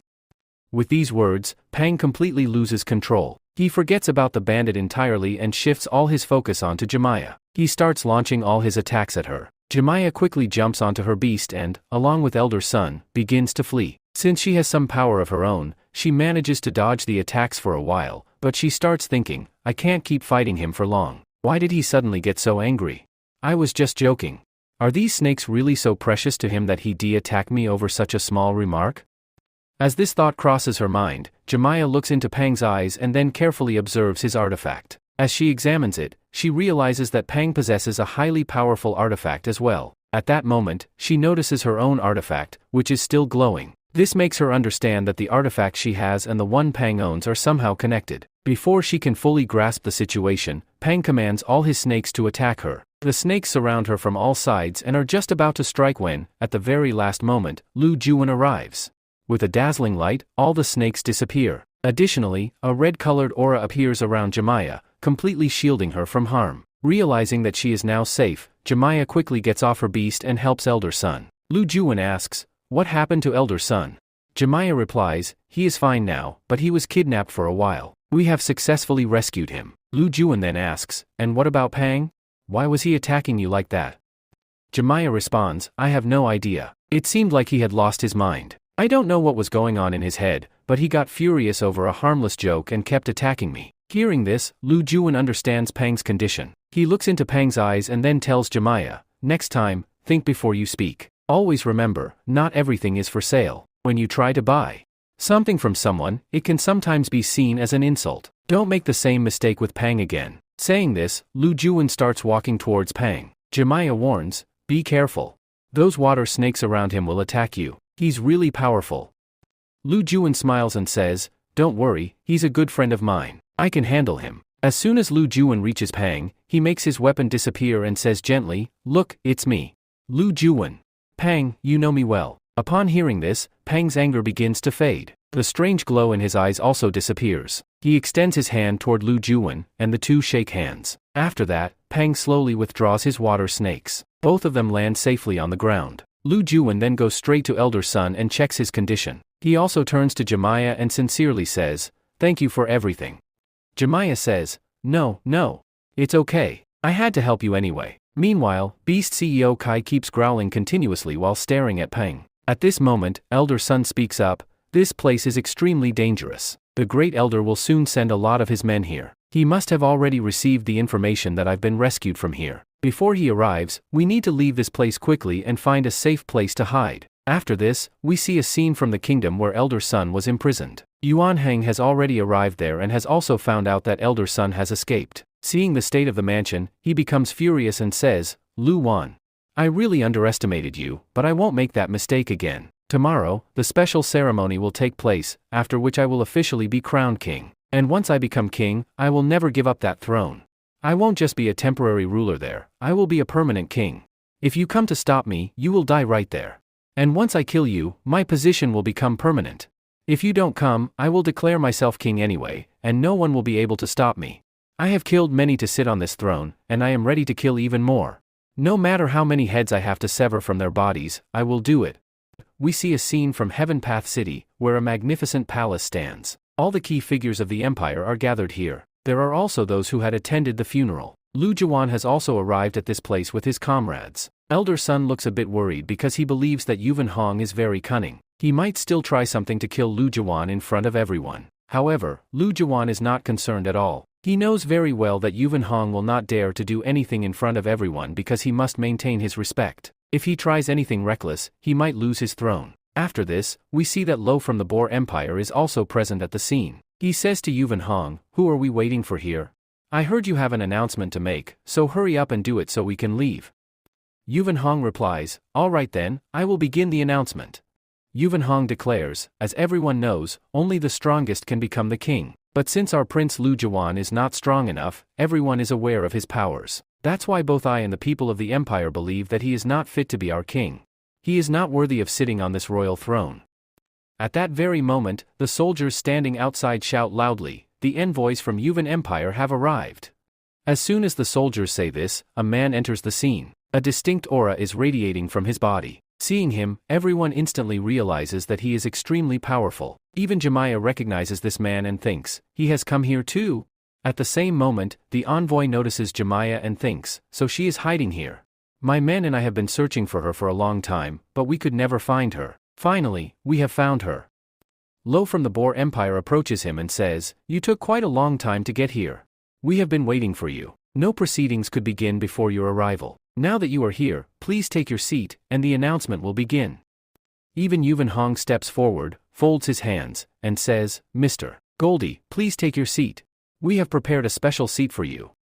Hearing this, Goldie goes to his seat and explains, "I was on a special journey, which took me a long time. But I still managed to come here, and it was not easy. In fact, I wasn't even supposed to be here, but I cancelled my mission because coming here was more important." At this moment, Goldie's eyes fall on Lu Juwan. He says, "You are Lu Juwan, right?" Prince Lu Juwan replies, "Yes, that's me. You recognized me correctly." As soon as Goldie hears this, he becomes furious. He roars loudly, releasing a lightning aura from his body. Then, staring like a lion, he speaks angrily, "How dare you talk to me while sitting down? Stand up immediately. I don't care if you are a prince, but I am an envoy of the Lion Empire. My respect should be the same as that of an emperor. Because I am here to represent my emperor, I will not tolerate any disrespect towards me." Seeing Goldie in such a furious state, Lu Juwan starts thinking, he has already lost his temper. Now, chaos is inevitable. Somehow, I need to calm him down. The spiritual energy radiating from his body is incredibly powerful, and its lightning is extremely intense. Yuan Hong is also thinking along the same lines, but his thoughts take a slightly different turn. He says to himself, "I should provoke his anger even more. If he somehow starts a fight with Lu Juwan today and finishes him off, then the biggest obstacle in my path will be removed. Killing Lu Juwan might bring severe punishment upon him, and that's when I'll step in to save him." He further plots, "I already have good relations with the Lion Empire and the Boar Empire. Strengthening my ties with both empires will put all the other empires in my grasp. No other empire will dare to challenge me." Yuan Hong glances at Lu Juwan once again and mutters, "Now, this boy is completely trapped." Lu Jiwan, your death is certain. Let's see how you respond to this situation. But at that moment, Lu Jiwan calmly says, I will never bow before you. And one more thing, you are inside the Ape Empire right now, and I, Lu Jiwan, am the prince of this empire. That means you are in no position to give me any orders. Saying this, Lu Jiwan activates his aura. A golden ape emerges from his body, holding a special staff in its hands. At the same time, the entire area begins to tremble under the power of these two beasts. Seeing this, Yuan Hong is shocked and exclaims, is this for real? This boy possesses the power of the golden ape? He is still so young, and his cultivation level is incredibly low. How did he acquire such a powerful beast strength? Lu Wu also observes and comments, he doesn't just have the golden beast's power, he also holds a special weapon. But I don't think this weapon truly belongs to him, it might only exist within his aura. At this moment, Gulan, sensing the situation escalating, plays his old trick once again. He starts coughing loudly. His daughter, Yuzio, begins overacting, pretending to help him. The moment Lu Jiwan sees this, he immediately suppresses his aura. The golden ape shrinks back into his body, and Goldie also calms down. Then, Lu Jiwan approaches Gulan and asks, Second Elder, are you alright?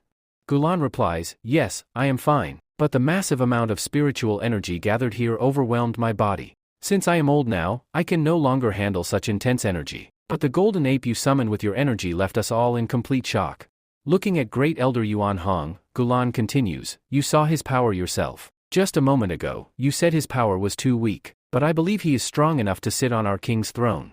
The golden ape he possesses is extraordinary, a privilege only the best cultivators have. Yuan Hong nods in agreement and says, yes, you are right. His power is impressive. But still, he has one flaw, he is not pure-blooded. He does not fully belong to our ape empire. Hearing this, Elder Sun becomes furious. He roars, what nonsense! This is utter rubbish. Such talk has no place here. Everyone present, and even the people of our empire, know that he is the son of our former king. No one can deny this fact. If anyone dares to challenge this, step forward, and I will cut off their head. Yuan Hong, remaining calm, replies, Elder Sun, calm down. I am not denying that he is our former king's son, but what I am saying is that his mother did not belong to the ape empire. We know nothing about her background. That is why I say he is not of pure blood. At that moment, Elder Gulan steps between the two and says, I feel like the atmosphere here has become too heated. So, to calm things down, I want to say that I have a solution. We will use the same solution that has always been used. If this boy, Lu Yuan, wants to become our king, he must enter the ancient training tower. There, he will undergo cultivation training and prove that he is worthy of becoming king. To qualify, he must rank among the top 10 cultivators in that tower. If he manages to get into the top 10, we will acknowledge that he has the potential to be our king. However, if Prince Lu Yuan fails, he must renounce the throne forever. He will never be accepted as our king, and it will be declared that he is unfit for the throne. Yuan Hong responds, Second Elder, you have spoken wisely. We completely respect your decision and accept it. This method will be followed. However, there is still one issue. Does our prince truly have the courage to enter that tower? Lu Yuan smirks and declares, the top 10? That's too easy. I can get into the top 10 effortlessly. I, Lu Yuan, the prince of the empire and the future king, accept the challenge of entering the ancient training tower. And I vow that I will not only enter the tower but also secure the first position and claim my rightful place on the throne with my own strength. I will prove that no one can be a better king than me. I will become a true emperor. Upon hearing this, Yuan Feng's lips curl into a slight smile. He thinks to himself, boy, you, Wei accepted the challenge of entering the tower, but I will ensure that you don't last long inside. Either you'll be forced to flee from the tower, or you'll meet your end inside it. The scene shifts, and we are now in a distant place known as White Tiger Palace. It is a magnificent palace where a young boy is seen wandering around. In his hands, he holds a chicken and an egg. This boy's name is Bucky, and he is the master of this palace. While looking around, he mutters to himself, where has everyone gone? We've been searching for them for a long time, but I can't find anyone. After a moment, he starts running around the palace in frustration. The scene shifts again. We now see another part of the palace, where an old man knocks on a door and then opens it himself. Inside, a group of people is hiding. Seeing the old man, the hidden individuals panic and whisper, please stay quiet. If he finds out, he will come here immediately. There is no space left to hide. Go somewhere else. The old man pleads, please, don't do this. Let me in too. If he finds me outside, he will chase me down. Just make a little space, and I'll squeeze in somehow. Desperate, the old man forces his way in despite the protests of the others. Just then Bucky arrives at the spot. Looking around, he realizes that the room is completely packed. The people inside struggle to remain hidden, but the moment doesn't last long. Suddenly, the door bursts open, and two people tumble out. One of them is the old man. Bucky's eyes light up as he sees them. With a big smile, he exclaims, "So, you were all hiding here? I've been searching for you guys for so long. I have a very important question for all of you. Please answer it for me." Upon hearing this, everyone starts panicking. They frantically run around, shouting, "Oh no, not again. He has another question for us. We are not in a condition to answer anything. Run before he asks us the question." After saying this, everyone runs away from there, but the old man, because he is very old, is unable to escape. And then he has to face this boy, Bucky. Bucky approaches him and says, "Head Elder, I have a question for you. Are you ready for it?" The old man doesn't respond, he starts sweating. Bucky says, "I knew it." You would nod your head in agreement. Now, quickly listen to my question. Tell me, what came first, the chicken or the egg? Without thinking too much, the elder replies, "Egg." Bucky responds, "No. That's not the correct answer." Then tell me, where did the egg come from? After hearing this, the head elder has no answer. Seeing this, Bucky starts speaking. What just happened? Even our head elder doesn't have an answer to this question. Now where will I find the answer? The elder replies, "I know a place where you can find answers to all your questions." As soon as he says this, the old man starts planning to get rid of the boy. Hearing the elder's words, Bucky becomes happy. And he starts saying, "Tell me, what is that place where I can find answers to my questions?" The head elder speaks, "That place is called the Ancient Training Tower. It is not here, it is very far from here. To find this place, you will have to go inside the 20th continent. Many empires exist within this continent. Numerous people from these empires enter the ancient tower. They are all highly intelligent and possess knowledge from all over the world. It is believed that everyone living in this continent has extraordinary cultivation. They take great pride in their cultivation and their civilization. Moreover, in all these empires, the people worship beasts, which grants them various supernatural powers. You must leave this place and go there." Bucky has been listening to all this for quite a while. Seeing this, the old man and everyone around him become extremely happy and whisper among themselves, "We must get rid of this boy by any means." Then, the old man continues, "Why are you thinking so much? You must go there. You want answers to all your questions, right? If you truly seek these answers, then leave this place immediately." Upon hearing this, Bucky becomes extremely excited. A spark appears in his eyes, and he says, "Yes, great elder. You are absolutely right. I will follow your words carefully. Thank you very much for sharing such great knowledge with me. Now, I will head straight for this tower. No matter how far this great training tower is, my journey will only end once I reach it.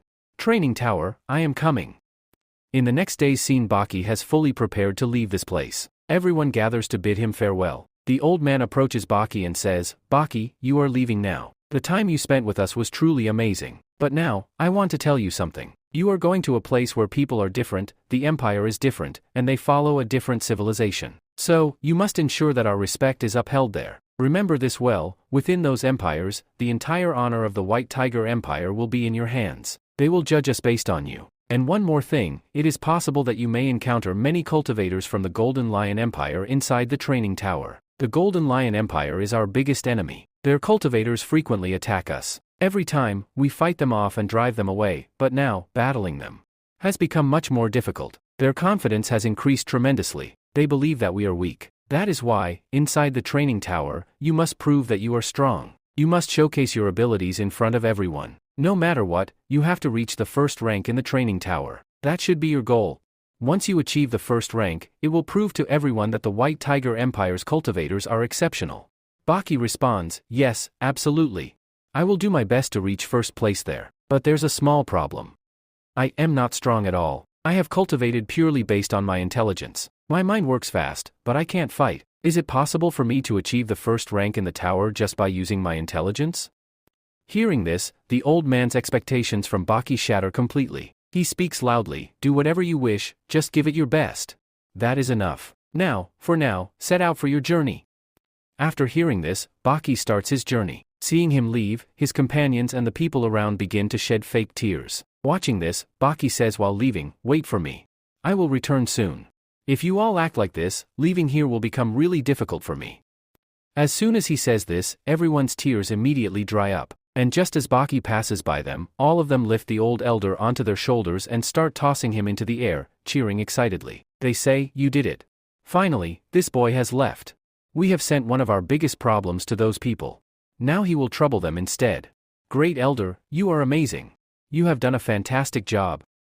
After this, we see Baki again, who has set out on a very long journey on foot. Moving forward with full enthusiasm, he says, "Great training tower, look. Do you see who's coming your way? Every step I take is toward you. Be fully prepared to welcome me.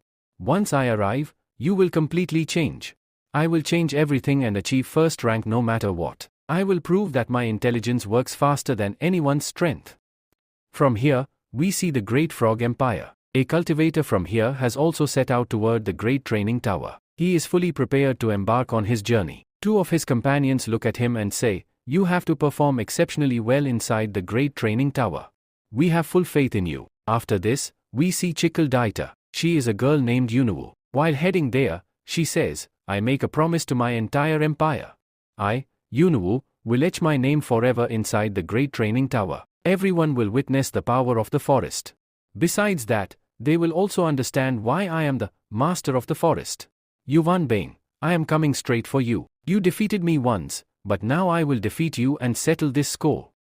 After saying this, she starts walking swiftly and covers a great distance. With this, her long journey begins. Now, we see the Python Empire. It is also located deep within the jungles. It is an enormous rainforest where a massive snake is coiled around a tree. On its head sits a Pterodator, who looks ahead and says, "It has now been decided. We will enter the training tower and make our name known there. All cultivators, step aside. I am coming." With this, the identity of this cultivator remains unknown, but the name of his snake is revealed. It is called Sessi. The cultivator commands, "Sessi, let's move forward." As soon as he says this, the python sprouts wings and begins flying at high speed. With that, this unknown cultivator also sets off toward the training tower. Now, we see a scene from the southern region. Gazing at the endless oceans before him, he says, "We heard that inside the ancient training tower, many powerful cultivators are gathering. It's been a long time since I fought a worthy cultivator. Maybe now I'll finally get the chance to fight someone who can't defeat me. If that doesn't happen, I will clear out the entire training tower by myself. Under the edge of my sword, all will be cut down. I possess the power of the mighty crane, and my name is Lu Fang. No one can stand against me." As he says this, two massive swords appear in his hands, and two wings emerge from his shoulders. With that, this cultivator also takes flight, beginning his journey. Next, we meet another remarkable cultivator who is incredibly powerful. He belongs to the Ice region and is part of the Wolf Empire. Here, a small battle is taking place. A massive wolf is attacking several cultivators, and at the same time, a countdown is running. Within just a few seconds, the wolf takes down all the cultivators with a single, devastating attack. All the cultivators are sent flying and crash to the ground. After this, the wolf returns to his normal form. At the same time, a human also transforms back into his normal form. Then, he looks at everyone and says, "All of you are way too weak. And you think you can enter the ancient tower? None of you are worthy." He looks around at all the fallen cultivators. They are all lying on the ground, completely defeated and unconscious. But, in his overconfidence, he fails to notice something. One cultivator is not unconscious. He is just lying there, pretending. The wolf cultivator even looks at him, but fails to recognize him. Meanwhile, the lying cultivator is praying in his head, "Please, please, don't recognize me. Don't even look at me." And then? That's exactly what happens. The wolf cultivator, believing everyone to be defeated, starts descending from the arena. And finally, he declares, "Now, the time has come. I will head towards the ancient training tower. None of you could defeat me, which means I have already proven my worth. And once I reach there, no one will be able to defeat me either." But suddenly, a voice comes from behind. "No, that's absolutely wrong." The wolf cultivator freezes in shock. His eyes widen, sweat forms on his forehead. Slowly, he turns around. And there, a cultivator is standing in a heroic pose. With confidence, He speaks, "My name is Go Dao. And I have been inside this arena from the beginning. I used a special tactic, which is why you couldn't defeat me." Then he continues, "And right now, I am still inside the arena. But you have stepped outside."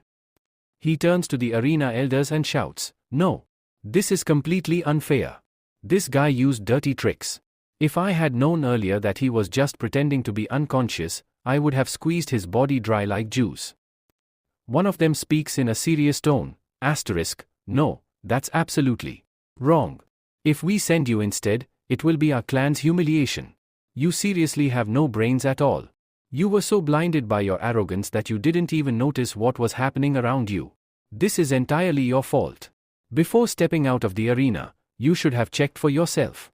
Now that you, Wei, left the arena, it was your pride that led to your downfall. So now, you will stay here.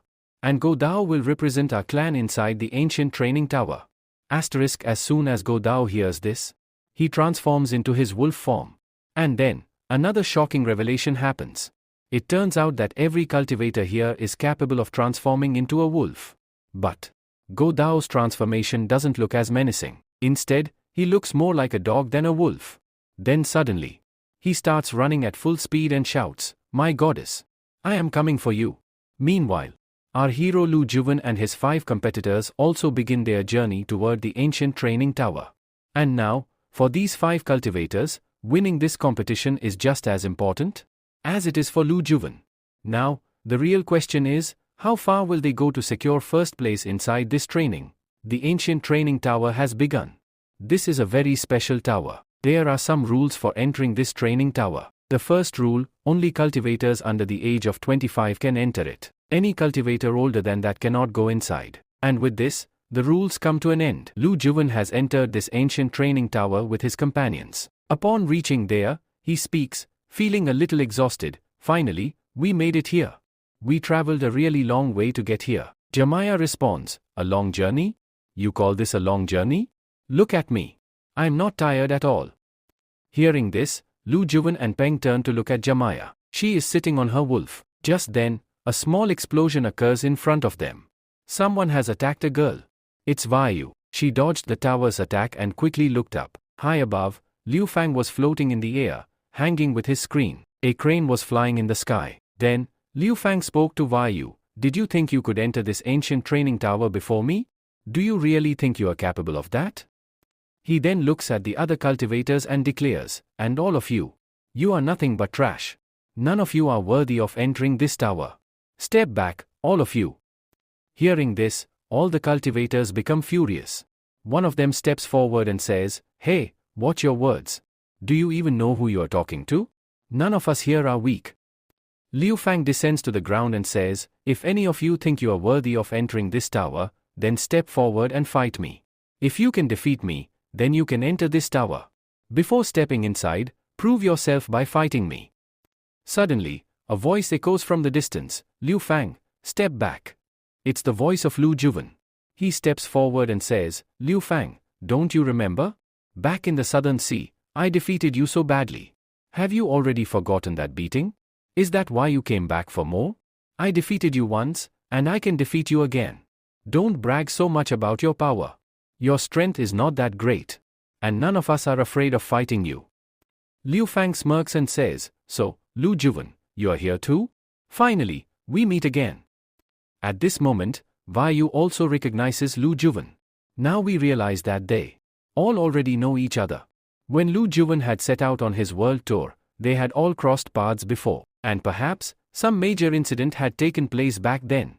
San Jiapeng places his hand on Vayu's shoulder and gently says, "Heal." As soon as he does this, Vayu's wounds start to heal significantly. She then recognizes Peng and says, "Peng, you are here too? Well, you should be here anyway." Liu Fang, now boiling with rage, yells, "Lu Juven! Peng! Good thing I found you both here. This world is really small. Now, I will fight both of you and take back what is rightfully mine. Hand over that chain to me right now. I don't want to fight you for no reason." Lu Juven smirks and responds, "I knew you'd say that. You are just like a little kid who's stuck on that chain. You've entered this ancient training tower, where there are many legendary weapons. Your focus should have been on those weapons. But no, You are still obsessed with that chain? He continues, let me make one thing very clear, little kids don't play with chains like these. Uncle Lu Jiwen will not give you any chain, no matter what. So stop crying now. Hearing this insult, Liu Fang's anger explodes. He charges toward Lu Jiwen at full speed. Lu Jiwen smirks and says, oh? So you want to play? Alright then. Uncle Lu Jiwen is ready to play with you. After saying this, Lu Jiwen activates his fight mode. The aura of the red ape emerges from within his body, and along with it, he also wields the special weapon of the Monkey King. Once fully prepared, Lu Fang steps forward and says, your speed is way too slow. Hurry up and come to me. I'm really eager to play with you. At that moment, Lu Fang also starts increasing his speed and then launches a powerful attack toward Lu Jiwen. Their attacks are about to collide when suddenly, a white tiger appears at the scene. Or rather, not just one, but two white tigers. Someone suddenly jumps between the two and attacks them, forcing them apart. Due to this, their beasts, which had been summoned, disappear instantly. Seeing this, Lu Jiwen exclaims, what just happened? This guy has incredible power. With just one attack, he made both our beasts disappear. Jemiah says, yes, Lu Jiwen, you're absolutely right. There's definitely something special about this guy. Peng adds, no matter what, we must first find out who this guy actually is. Just then, the mysterious guy speaks, we all came here for a special reason. Everyone needs to enter the ancient training tower. Besides, we are all humans. Then why are we trying to fight each other? Instead of fighting, there are far greater priorities ahead of us. There's no need for unnecessary battles. His wise words make no sense to Lu Fang, who gets irritated and says, enough of your nonsense. First, tell us, who are you? The young man smirks and replies, my name is Baki, and I belong to the White Tiger Empire. At the same time, some cultivators standing far away start shouting, look up there. The ancient training tower is becoming visible. That means it has opened. Lu Jiwen exclaims, yes, you're right. Run toward the tower as fast as you can. Forget everything else, this fight can wait. As soon as they hear this, everyone dashes toward the tower. But suddenly, four intense lights appear near the tower and stop in place. These lights belong to four demonic beasts, flame-eating demonic boar, dark void sea demon, nine-headed golden lion, moon-devouring sky wolf. These ancient beasts surround the tower from all sides. Seeing this, Lu Jiwen exclaims in shock, the four beasts have arrived. Now, using their powers, they will unlock the gate of the ancient training tower. Jemiah points and says, Sikai, look over there. The mystical beast you see belongs to our empire. It is believed that the sky wolf holds the power of the moon. Peng nods and adds, yes, you're absolutely right. But that sea demon is also incredible. It's no less than any of the others. It is the undisputed king of all the seas in this world. Meanwhile, the cultivators from the Boar Empire rejoice upon seeing their boar monster. Lu Jiwen, confused, asks, what is going on? Why hasn't our ape empire's mystical beast appeared here? Baki also wonders the same and says, yes, you're absolutely right. Even our White Tiger Empire doesn't have a beast here. But instead, this special beast from the Lion Empire, the one with 9 heads, is present here. After this, Baki looks at Lu Jiwen, smiles, and says, you seem quite impressive. Can we become friends? Without much thought, Lu Jiwen agrees to Baki's friendship. But this friendship soon becomes a burden for him. Baki smirks and says, now that we're friends, I have some questions for you. Will you answer them? As soon as Lu Jiwen hears this, he gets a slight sense of danger, but he still agrees. Baki starts speaking, what's your name? Which empire do you belong to? And who is this girl? What kind of special beast does she have? Which empire does she belong to? Do you like this girl? Is she your friend? Are you both boyfriend and girlfriend? Or have you married her? Who is this other guy with you? Which empire does he belong to? And what's with that umbrella he's holding? It's not even raining, yet he's still carrying it. Is it some kind of special weapon? Or could it be that this guy is also attracted to the girl? Meaning, is he your competitor, Peng? Are you both after the same girl? Are the three of you caught in a love triangle where the girl can't decide between the two of you? Baki keeps asking endless questions, leaving Lu Jiwen with no time to respond. The flood of questions makes him sweat. At that moment, Lu Fei is staring intensely at him, which Lu Jiwen finds extremely annoying. Just then, metal fragments begin falling from the sky. Lu Jiwen looks up and sees that they are some kind of special seal with a unique symbol on them. Suddenly, a voice echoes, each of you cultivators must have only one of these seals. Once you acquire one, you will be allowed to enter the tower. And one more thing, once inside, you must collect as many of these symbols as possible. The one who gathers the most symbols will emerge victorious in this tower and claim first place. Now, everyone, begin entering the tower. With that, a door opens at the base of the tower, and a bright light shines from within. All the cultivators start jumping or using their techniques to enter. Lu Xiaowan and his team are still at the bottom. Meanwhile, Jemiah faces a problem. Her beast cannot enter the tower, which makes her extremely disappointed. She tells Xiao Kai, "It's not your fault. You're too old now, which is why you can't enter the tower with me. You'll have to stay here." Xiao Kai then turns to Lu Xiaowan and says, "Take care of Jemiah inside." Lu Xiaowan is shocked to hear the wolf speak like a human. "Wait, you can talk?" he asks. Xiao Kai replies, "Of course, I can. But for now, focus on protecting Jemiah. Do what I said." Lu Xiaowan then tells Jemiah and Peng, "One big leap, and we'll be inside the tower. Once inside, we must stick together. As long as we stay together, no one can defeat us." With that, all three of them leap toward the light. As soon as they enter the illuminated area, they realize that the light itself is reversing gravity, pulling them inside the tower. They don't even need to jump anymore. As they move closer, their speed increases rapidly, and the light becomes so intense that they can't see anything. The next moment, they suddenly find themselves teleported elsewhere. Lu Xiaowan crashes hard onto the ground. When he opens his eyes, he finds himself inside a dense jungle. So this is what the inside of the tower looks like? It's filled with jungles? Just then, Lu Xiaowan hears a deep growling sound behind him. He turns around and sees a strange beast that looks almost like a tree. What kind of beast is this? Lu Xiaowan wonders. A moment ago, it looked just like a normal tree, and now it's attacking me? The beast lashes out at Lu Xiaowan with its roots. He dodges the attack and then counterattacks with his staff, slicing the beast cleanly in two. The beast dies instantly, and from within its body, a glowing crystal emerges. Lu Xiaowan picks it up. So, this is a wood crystal. Normally, when wood monsters are defeated, they drop this crystal. But not all of them have it. I must be really lucky to get one on my first try. He continues walking and eventually reaches a vantage point where he can see a vast stretch of the jungle. Looks like I'm completely separated from everyone else, he realizes. Staying alone here isn't safe. There could be more monsters. I need to find my team quickly and regroup. Meanwhile, a short distance away, a person is heavily injured and lying on the ground, while another man stands before him. The injured man pleads, "Take this medal. You can have it. Just don't kill me. Please spare my life." The other man laughs and says, "No, absolutely not. The moment you entered this tower, you became my enemy. I will take your medal, but I will also kill you. I never leave my enemies alive." The injured man cries out, "You can't do this. Do you even know who I am? If you harm me," before he can finish his sentence, the standing man gathers energy in his fist and says, "I don't care who you are. You're going to die anyway, so what's the point of knowing your name?" Just as he is about to land a devastating punch, a staff suddenly flies in and blocks the attack. The man looks back in shock and yells, "Who dares interfere?" Lu Xiaowan steps forward. The man recognizes him and smirks. "Oh, I saw you outside, so you've made it inside too? Well, this saves me the trouble of looking for another medal. Hand yours over to me, along with that impressive weapon of yours." The injured man rushes to Lu Xiaowan and pleads, "Please help me." He's ruthless. Even after taking my medal, he still wants to kill me. The other man laughs and taunts, "There's no use hiding behind him. Here in the tower, we're all enemies. Everyone wants to eliminate each other." Lu Xiaowan grins and says, "Oh, is that so? That means you're my enemy too, right? Well then, let's fight. I'll eliminate you first." The man scoffs and tears off his shirt. "You have no idea how strong I am. You don't stand a chance against me." Lu Xiaowan smirks. "Your power is so weak that I don't even need to use mine. My bare hands are enough." The man roars, "You'll regret underestimating me."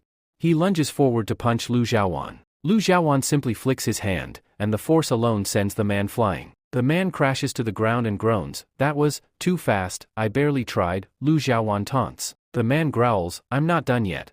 Now, I'll show you my strongest punch."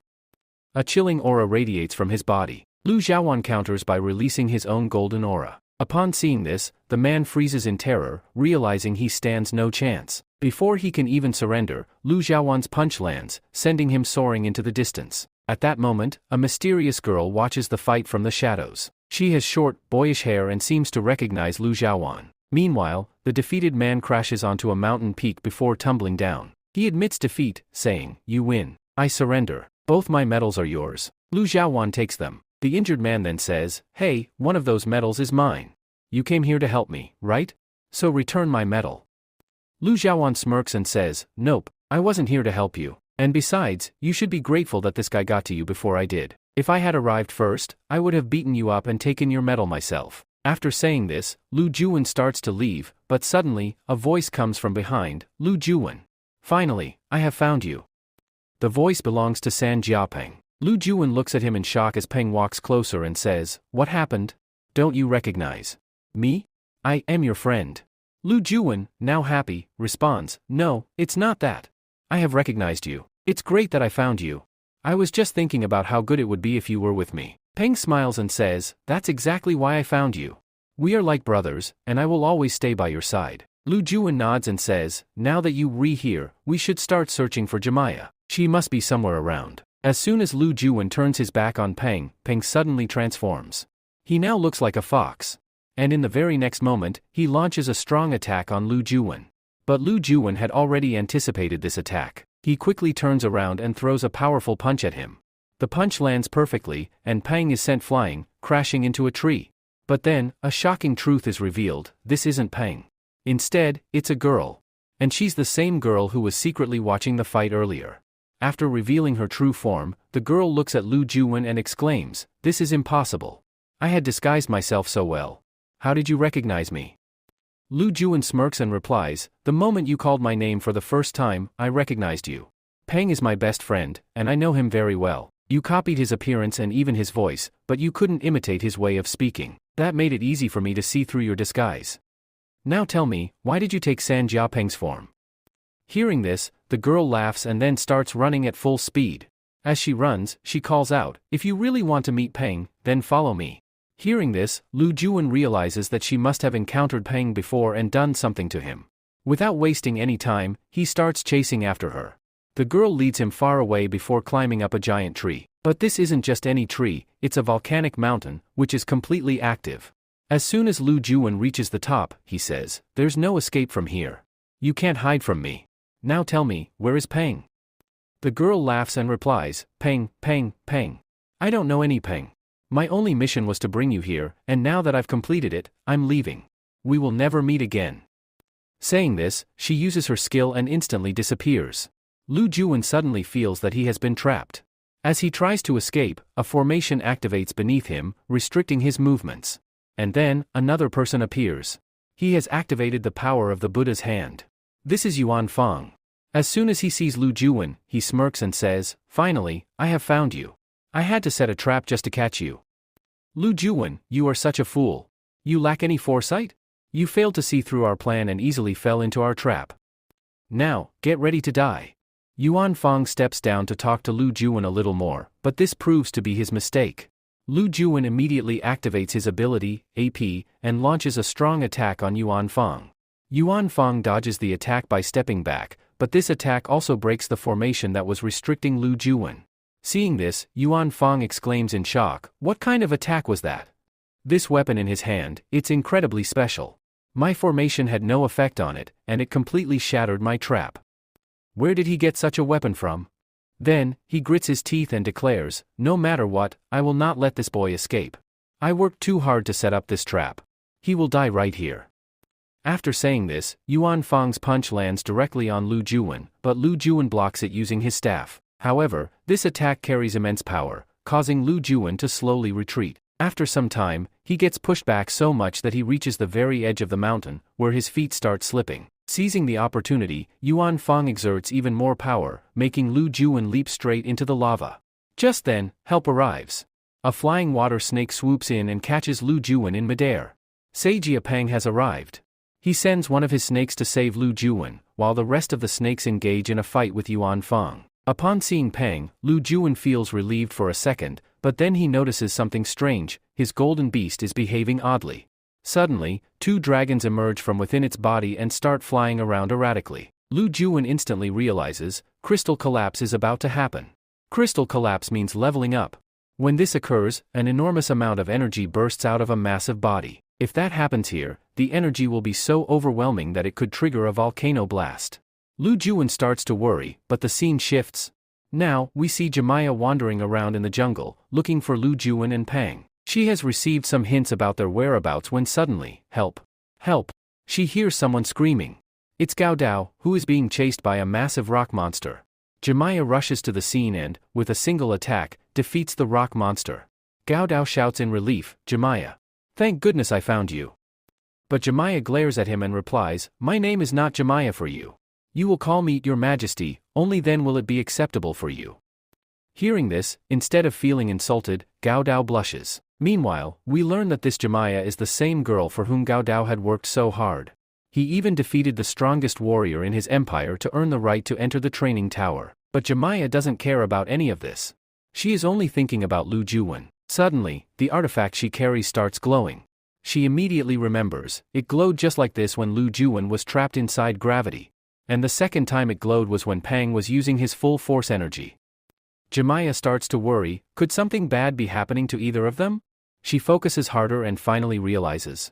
They are on top of the volcano right now. Now, we shift back to the volcano. The situation is extremely critical. Pang and Yuan Fang are fiercely attacking each other. Both of them are completely exhausted, but Lu Juwen's condition is even worse. He is completely unconscious and fully dependent on Pang. Pang is somehow managing to protect him. Pang has two major responsibilities: stop Yuan Fang, protect Lu Juwen. The fight has been going on for a long time now. Yuan Fang finally speaks, why are you doing this? Stop trying to save Lu Juwen for no reason. Let him die. I came here only to kill him. Once I do, I'll leave. Why are you interfering? Pang angrily replies, no. I will protect Lu Juwen at any cost. You cannot kill him. Pang is seriously injured. Blood is dripping from his mouth, yet he stands firm, gripping his umbrella tightly. Using this umbrella, he has created a shield, preventing Yuan Fang's attacks from landing. But Yuan Fang refuses to give up. He attacks again. Powerful slash waves emerge from his sword and rush toward Pang. Pang starts panicking. If these slashes hit my shield, it'll break. I need to do something else. Suddenly, the slashes never hit the shield. And then, a white wolf appears out of nowhere. He takes the attack upon himself. Seeing this, Yen starts speaking. Who is this now? Pang replies, Jemiah has arrived here. After this, we see. Yes, it's really Jemiah. She is the one who has used the power of her white wolf. As soon as she arrives, she starts asking Pang, what happened? How did you end up in such bad condition? Is everything all right here? Pang replies, I am completely fine, but go over there and take care of Lu's hen. He needs help.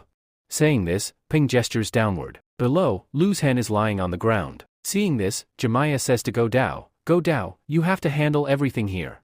Help Pang and fight against Yang Feng. Gao Dao replies, yes, absolutely.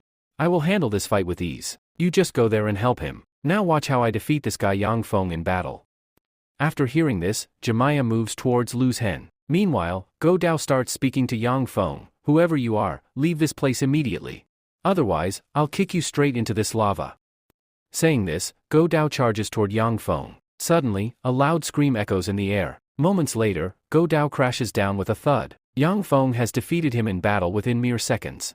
At the same time, when Jemiah reaches Lu's hen, she sees that his condition is extremely bad. Sweat is dripping down his entire face, and his body is trembling. Seeing this, Jemiah immediately understands what's happening. She realizes that Lu's hen possesses a very special weapon called Fan Kuan. This weapon is trying to absorb its owner's power. After this, Jemiah starts thinking that she must somehow establish a connection with Fan Kuan to stop all of this from happening. Without wasting any time, she gets to work. She summons a lady from her empire, who is possibly one of her aides, and starts explaining everything to her. After listening to everything, the lady vanishes without saying a word. Now, Jemiah understands that everything will be fine. She looks at Lu's hen and says, Lu's hen, you will survive. Sister said she will save you. Saying this, Jemiah proceeds to activate her artifact. A bright, powerful light emerges from it and falls directly onto Lu's hen. As soon as the light touches him, his condition slowly starts improving. Within seconds, even the beard on his face begins to disappear. Along with this, a strange effect appears on Lu Zhen's weapon. The special chain he had is now wrapped tightly around his weapon. Soon after, Lu's hen regains consciousness. He quickly gets up and notices that Jemiah's condition has worsened significantly. She is standing in place, continuously using her powers. As soon as Lu's hen calls her name, Jemiah opens her eyes with a smile and says, Lu Juwen, you finally regained consciousness.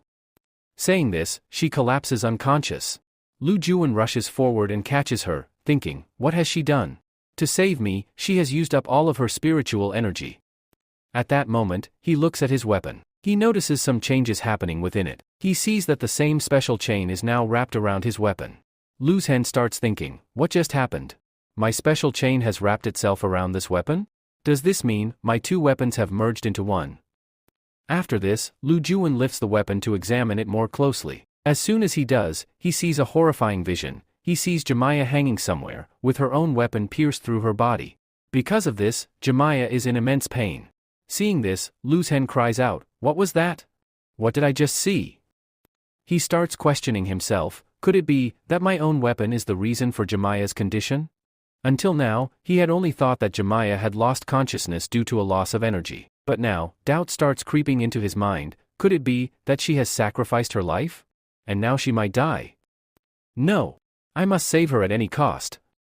At that moment, Lu Han starts hearing the sounds of a fight coming from the upper side. He quickly moves upward. Yan Feng is still floating in the air, while Peng stands holding his umbrella. Yan Feng speaks to Peng, "Why are you unnecessarily getting in my way?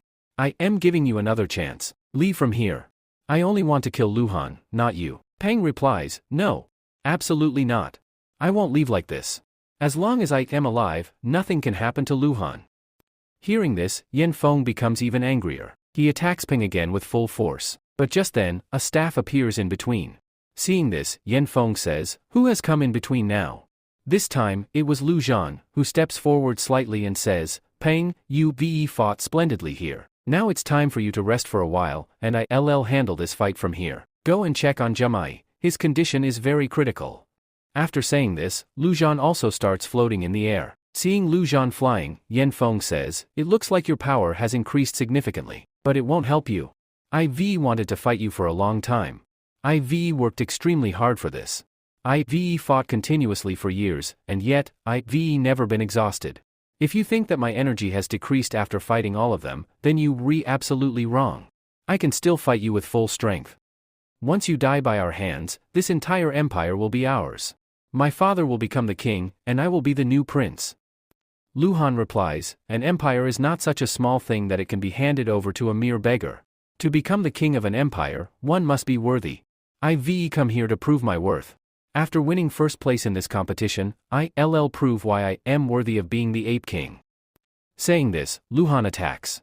He doesn't move his body at all. Instead, his energy directly bursts out from his body and strikes Yan Feng.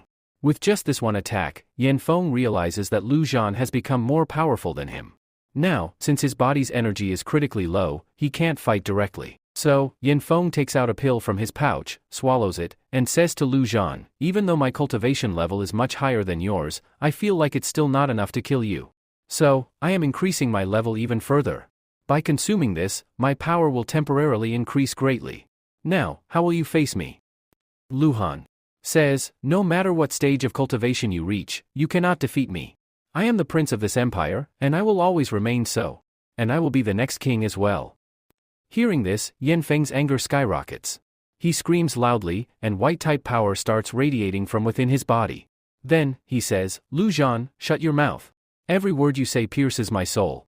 I am deeply regretting that you are still alive, even for a single second. Every second you survive, I feel like I."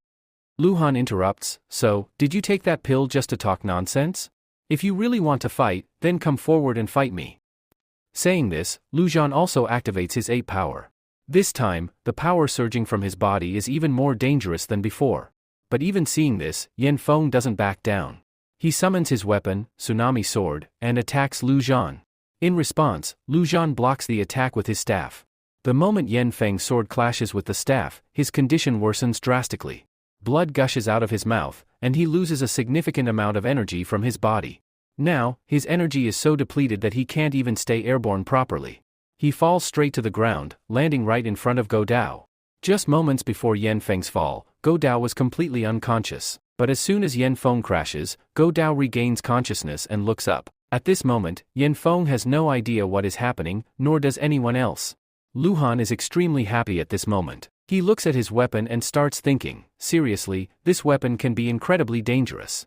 I haven't even seen its full power yet. My chain has now connected with it as well. I have already increased its power even more. Right now, even though my cultivation level is quite low, I still manage to defeat a cultivator from the heavenly fusion stage so easily.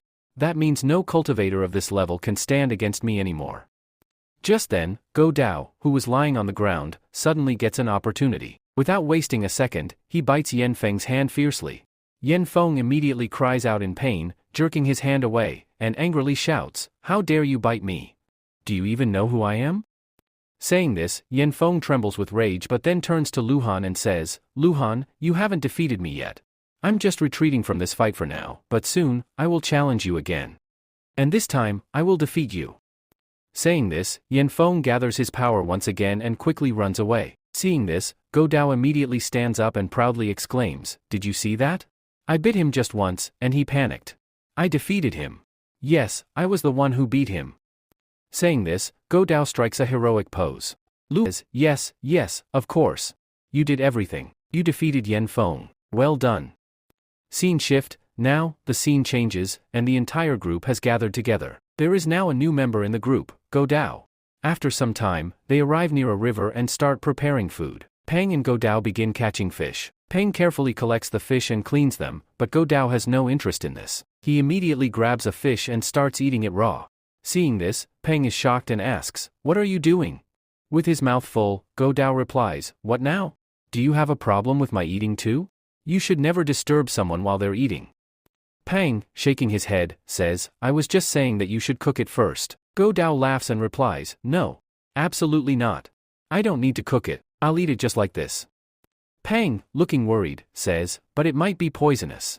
Go Dao, completely unbothered, replies, "I don't care. There is no poison in this world that can affect me." Scene shift. Now, we see Jemaya and Lu Han. Jemaya, while wrapping a bandage around Lu Han's hand, says, "You fought really well." Lu Han, smiling, responds, "No, actually, you fought well, and it was you who saved my life." Jemaya, with a slight smile, says, "You don't need to thank me. Besides, saving your life had my own personal benefit." She then takes out a special artifact from her bag and says, "I have this special artifact called Lana. It hasn't been fully created yet, but I wanted to use your staff to complete it." Lu Han, surprised, exclaims, "What? Did you just say this is Lana? Lana Origin, the same special artifact that is one of the 4 legendary artifacts?" Without hesitation, he hands over his most powerful weapon to Jemaya and says, "If this can really help you, then take it. If you need anything else, just tell me, I'm ready to help." Jemaya, staring at Lu Han in disbelief, asks, "Are you seriously giving this to me?" Just then, they hear the sound of someone running behind them. Lu Han and Jemaya turn around. It's Go Dao, sprinting toward them at full speed. At that moment, Go Dao? Suddenly, Go Dao collapses at Jemaya's feet and starts bleeding. "If I have accidentally consumed poison and just stay here for a while, maybe it will naturally flush out of my system. Jemaya, it's a good thing you, here. You saved my life." At the same time, Pang arrives and says, "He ate that fish. I told him to cook it first." Hearing this, Lu Javan bursts into laughter and, still laughing, says, "Did you really eat that fish? Don't you know how dangerous it is to eat anything raw in this strange jungle? You belong to the Wolf Empire, yet you have no survival experience in the wild?" Hearing this, Go Dao quickly sits up and says, "I thought it was the same everywhere. Wolves do the same thing, they catch fish and eat them raw. I didn't know it would have side effects." Just then, a loud sound comes from Go Dao's stomach. What had gone in was now ready to come out. He couldn't control himself, and in an instant, he transformed into a beast and bolted away from there at full speed.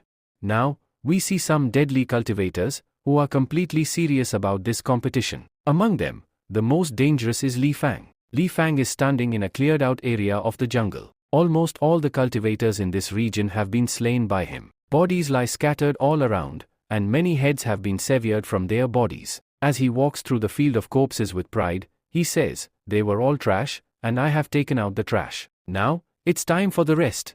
I will find Lu Javan soon enough." Just then, Li Fang senses another cultivator's presence nearby. He immediately draws his sword and shouts, "Who's there?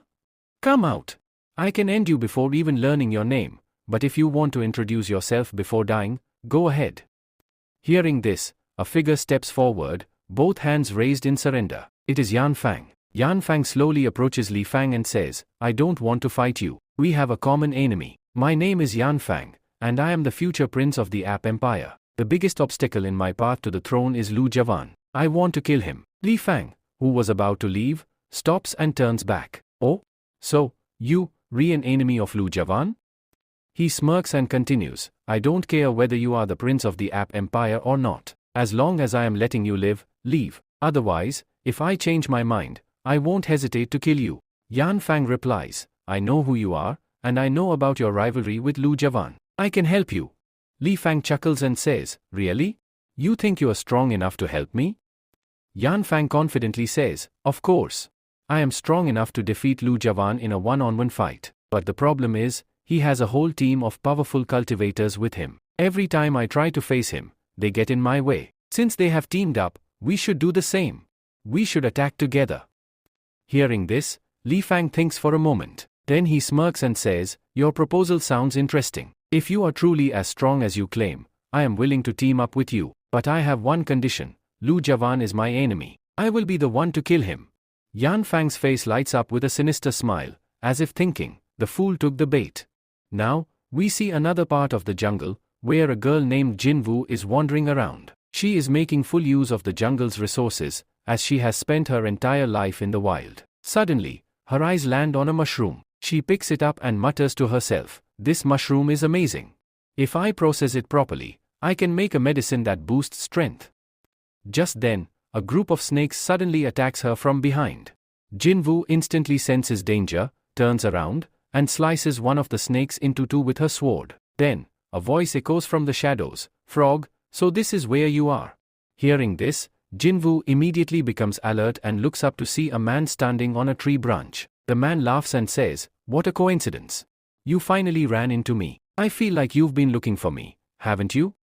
At last, we finally learn the name of this mysterious figure from the Python Empire. My name is Jian Mang. Jinwu's sworn enemy had finally appeared before her.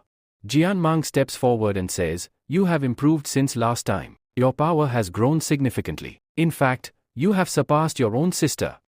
Your sister was quite remarkable, but I absorbed her energy into my body, which gave me immense power. Now, it's good that you've also grown stronger. Just like I killed your sister and absorbed her energy, I will now do the same to you. Jinwu says, this is not going to happen. Even though you defeated me last time, this time, I will definitely defeat you. Now, my life has only one purpose, to defeat you. I have trained hard for this moment. Now, you will witness the result of my hard work. Jinwu draws her dagger and charges towards Jian Meng to attack. Jian Meng smirks and says, all right, come on. The prey is coming to the hunter by itself. As soon as you reach me, I will devour your energy. I am starving for energy. After consuming yours, at least my hunger will be satisfied for a while. But what excites me more is imagining how powerful I will become once I absorb all your energy into my body. Just as Jian Meng is saying this, Jinwu suddenly appears right in front of him. At that very moment, Jian Meng launches a fierce attack at her. However, before the attack can land, Jinwu vanishes from sight. Jian Meng, shocked, exclaims, what? Where did she disappear all of a sudden? But the next second, Jinwu reappears behind him and launches a powerful strike. Jian Meng senses her presence and quickly swings his hunter's weapon towards her. This time, Jinwu is unable to dodge the attack. Jian Meng's weapon lands directly on Jinwu's body. Blood spills from her mouth, and she crashes hard onto the ground. Jian Meng walks towards her and smirks. See? I told you, you've become stronger. You managed to last a second longer against me, and the way you disappeared and reappeared behind me, honestly, that surprised me. But I'm sure you must be even more surprised that I already knew about your attack beforehand. Jinwu, frustrated, mutters to herself, what happened? Even after all this training, I still couldn't defeat him. I am still not strong enough. Jian Meng laughs loudly and says, you're absolutely right.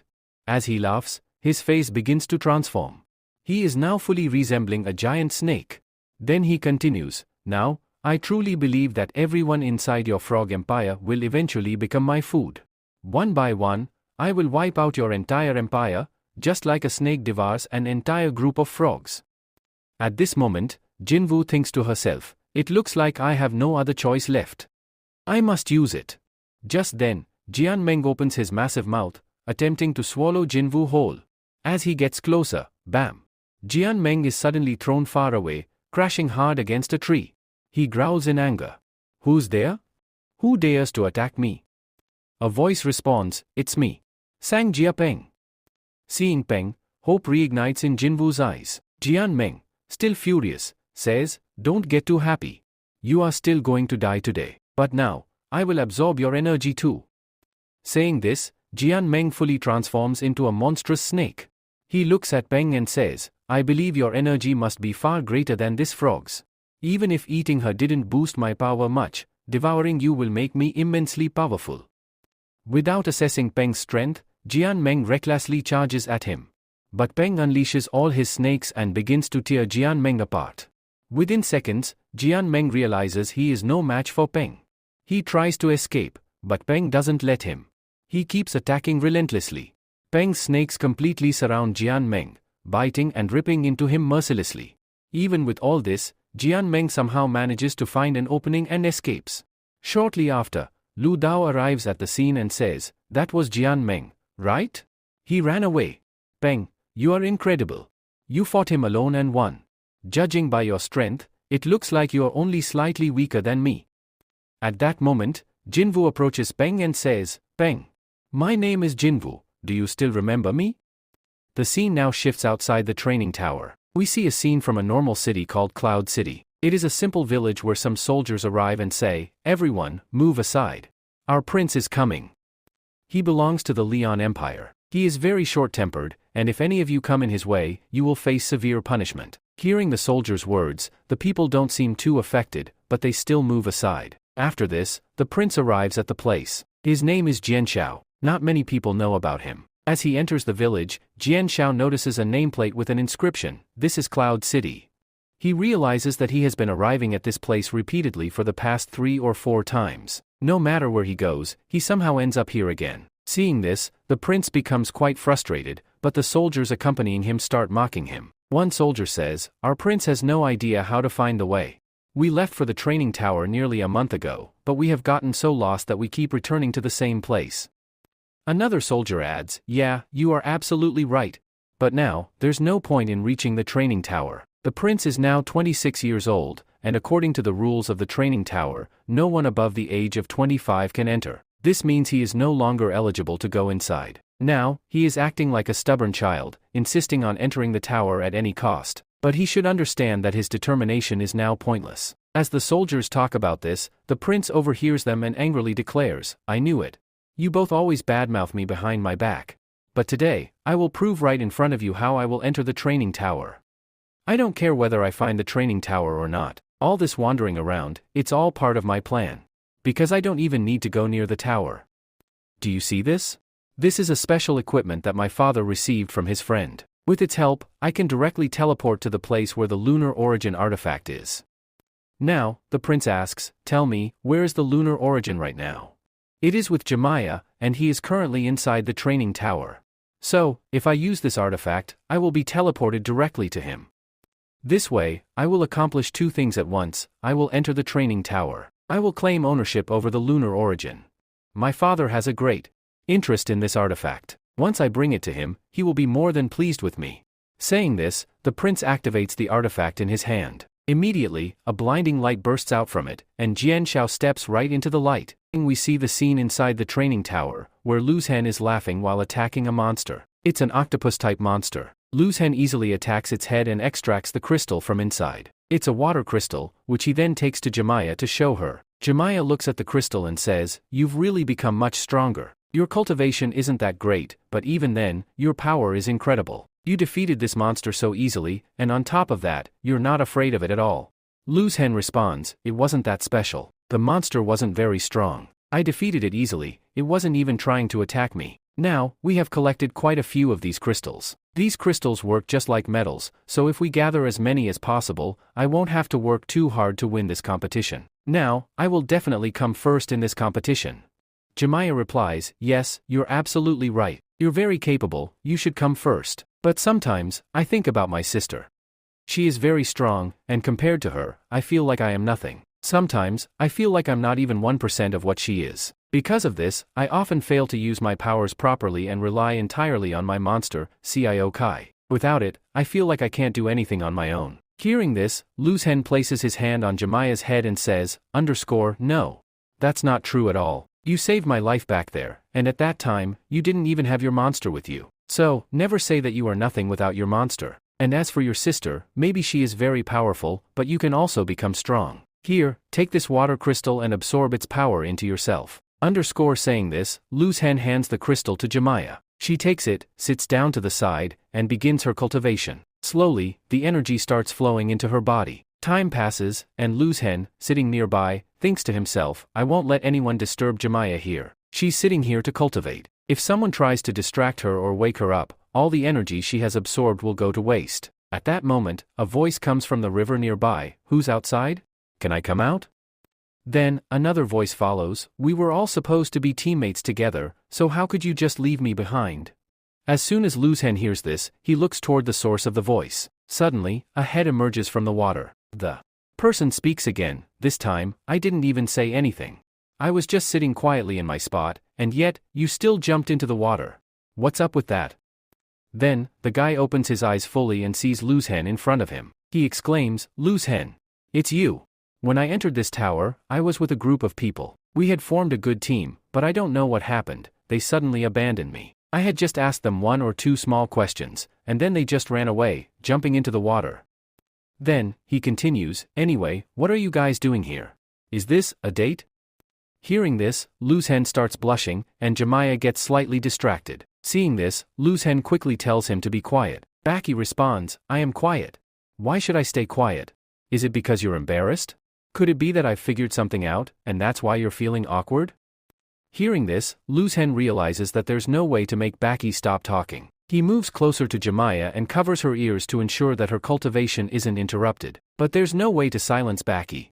He just sits there and keeps talking to Luz Hen and Jemiah about one thing or another. Luz Hen, listening to all this, gets frustrated, holds his head, and thinks to himself, I don't know what I was thinking when I befriended this guy and let him sit here with me. At the same time, Pang and Gada also bring Janwo here. Janwo's eyes first fall on Baki. Since Baki has no hair on his head, he starts looking quite attractive. Janwo says, your head is shining a lot. Baki replies, yes, absolutely.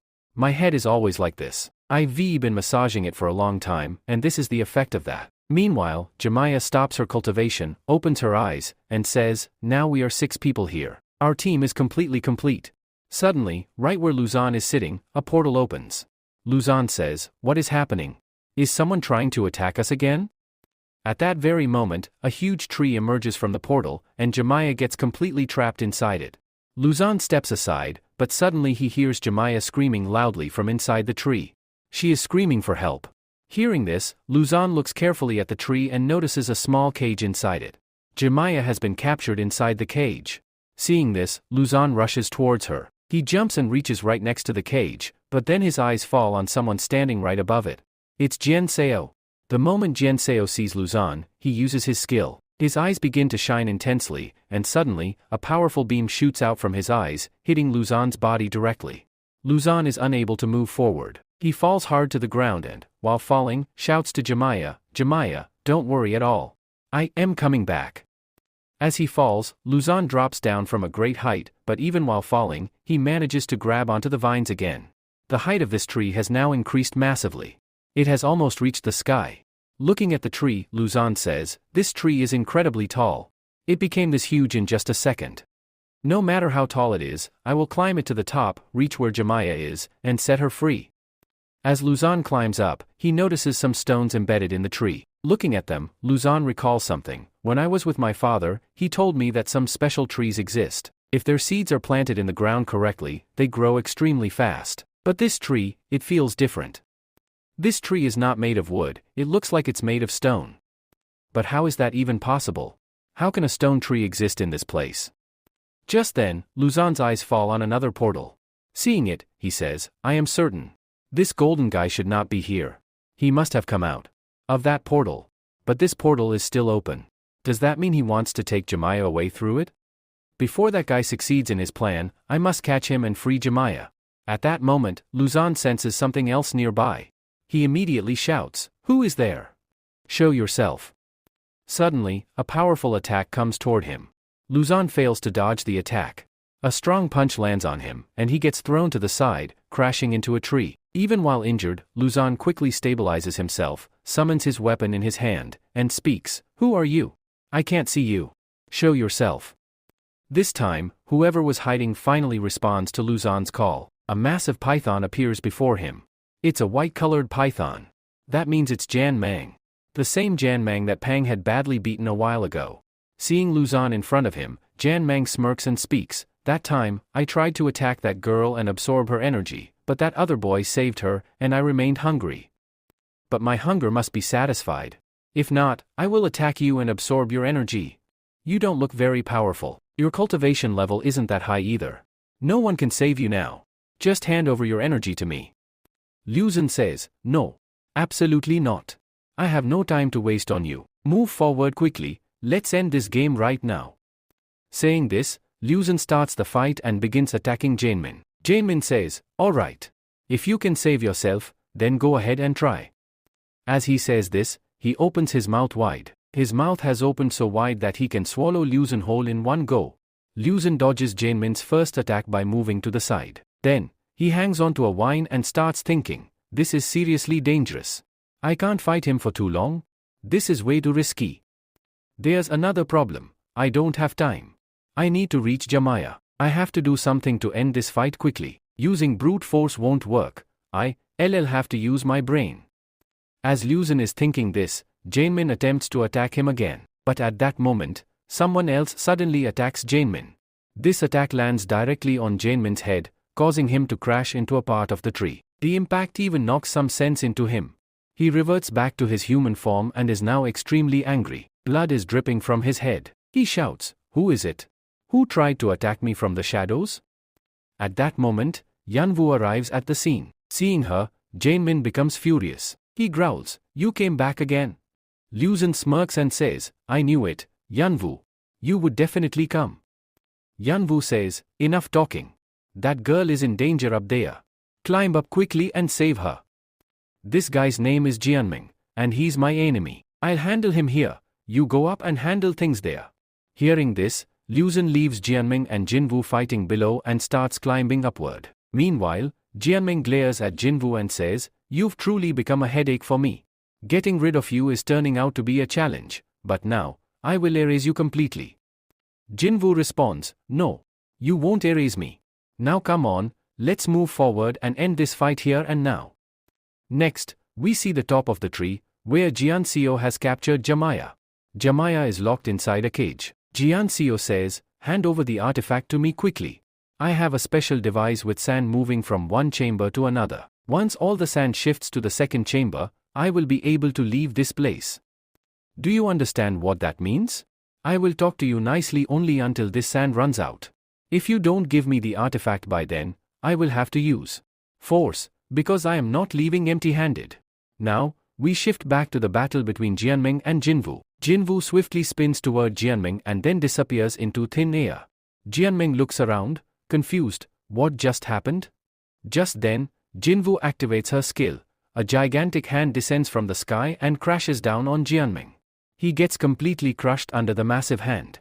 But when Jinwu lifts the hand, Jianming is no longer there. He had already disappeared before the attack could completely land.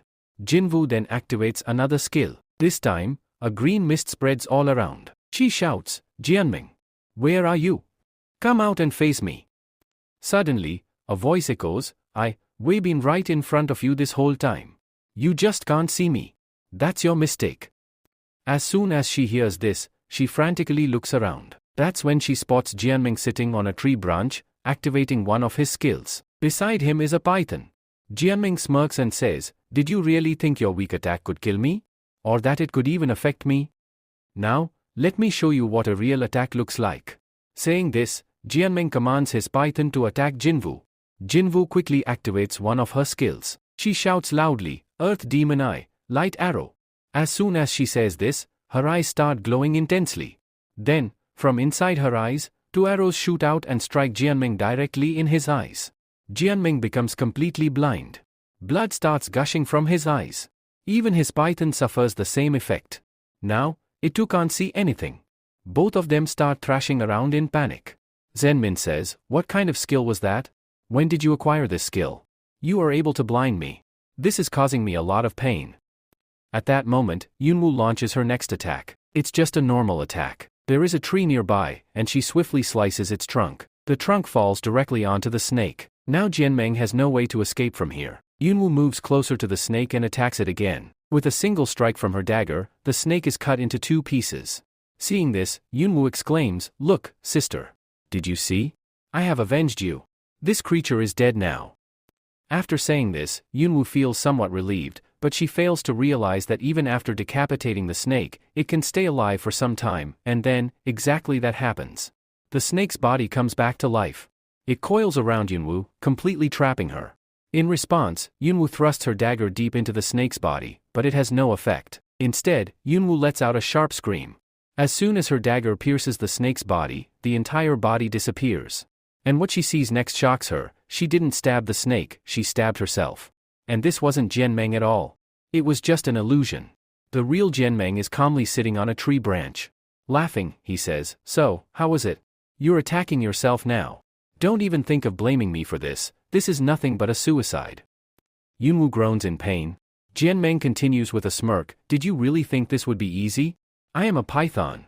No one can escape a python's attack. Now, the best thing you can do is prepare to die." Saying this, Jianmeng transforms back into a python and lunges at Yunwoo with incredible speed. This time, Yunwoo has no chance to escape.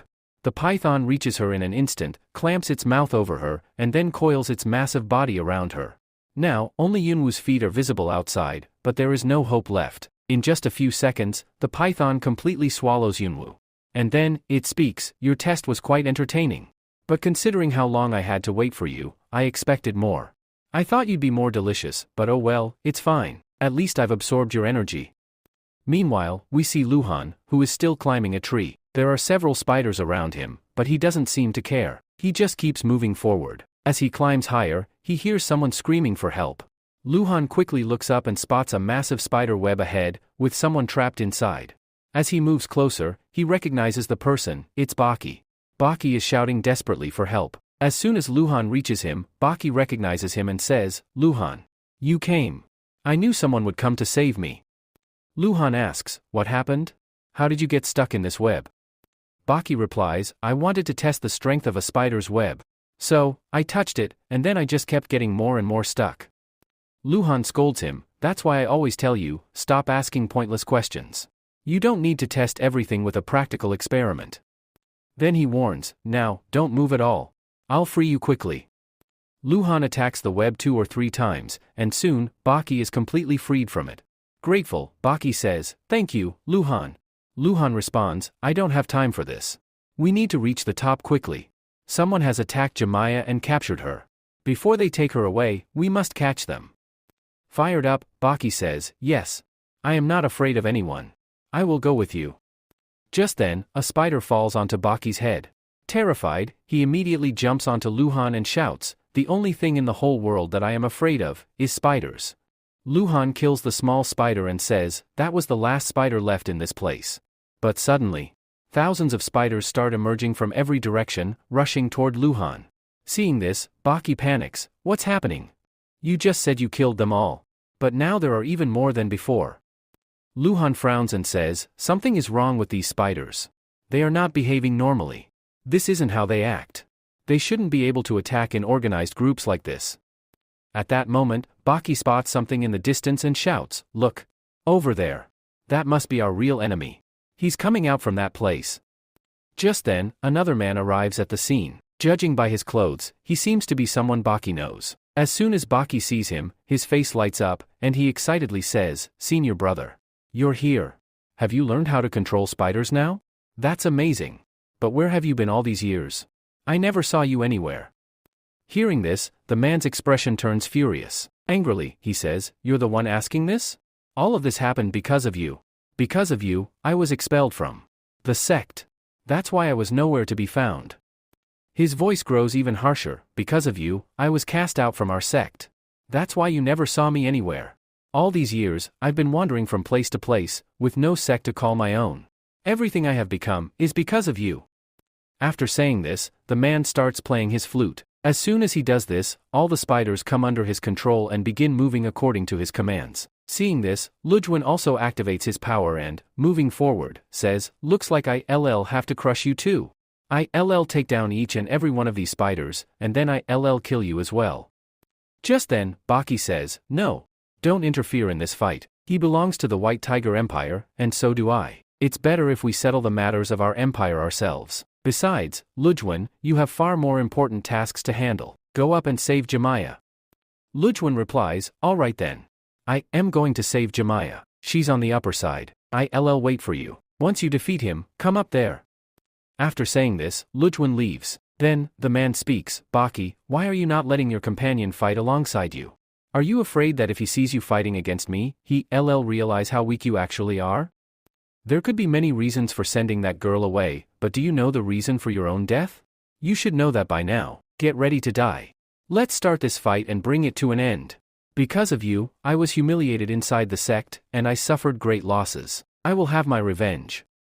As soon as he says this, his past story begins. Flashback, Baki and this other man are on a journey. They have crossed many mountains and are about to reach a specific location. While climbing one of the mountains, the other man suddenly loses his footing and starts falling. Just then, Baki grabs his hand and pulls him up using his own strength. After that, they continue their journey. While moving forward, Baki says, whoever among us reaches the palace on top first, within the designated time, will get the opportunity to become the next palace master.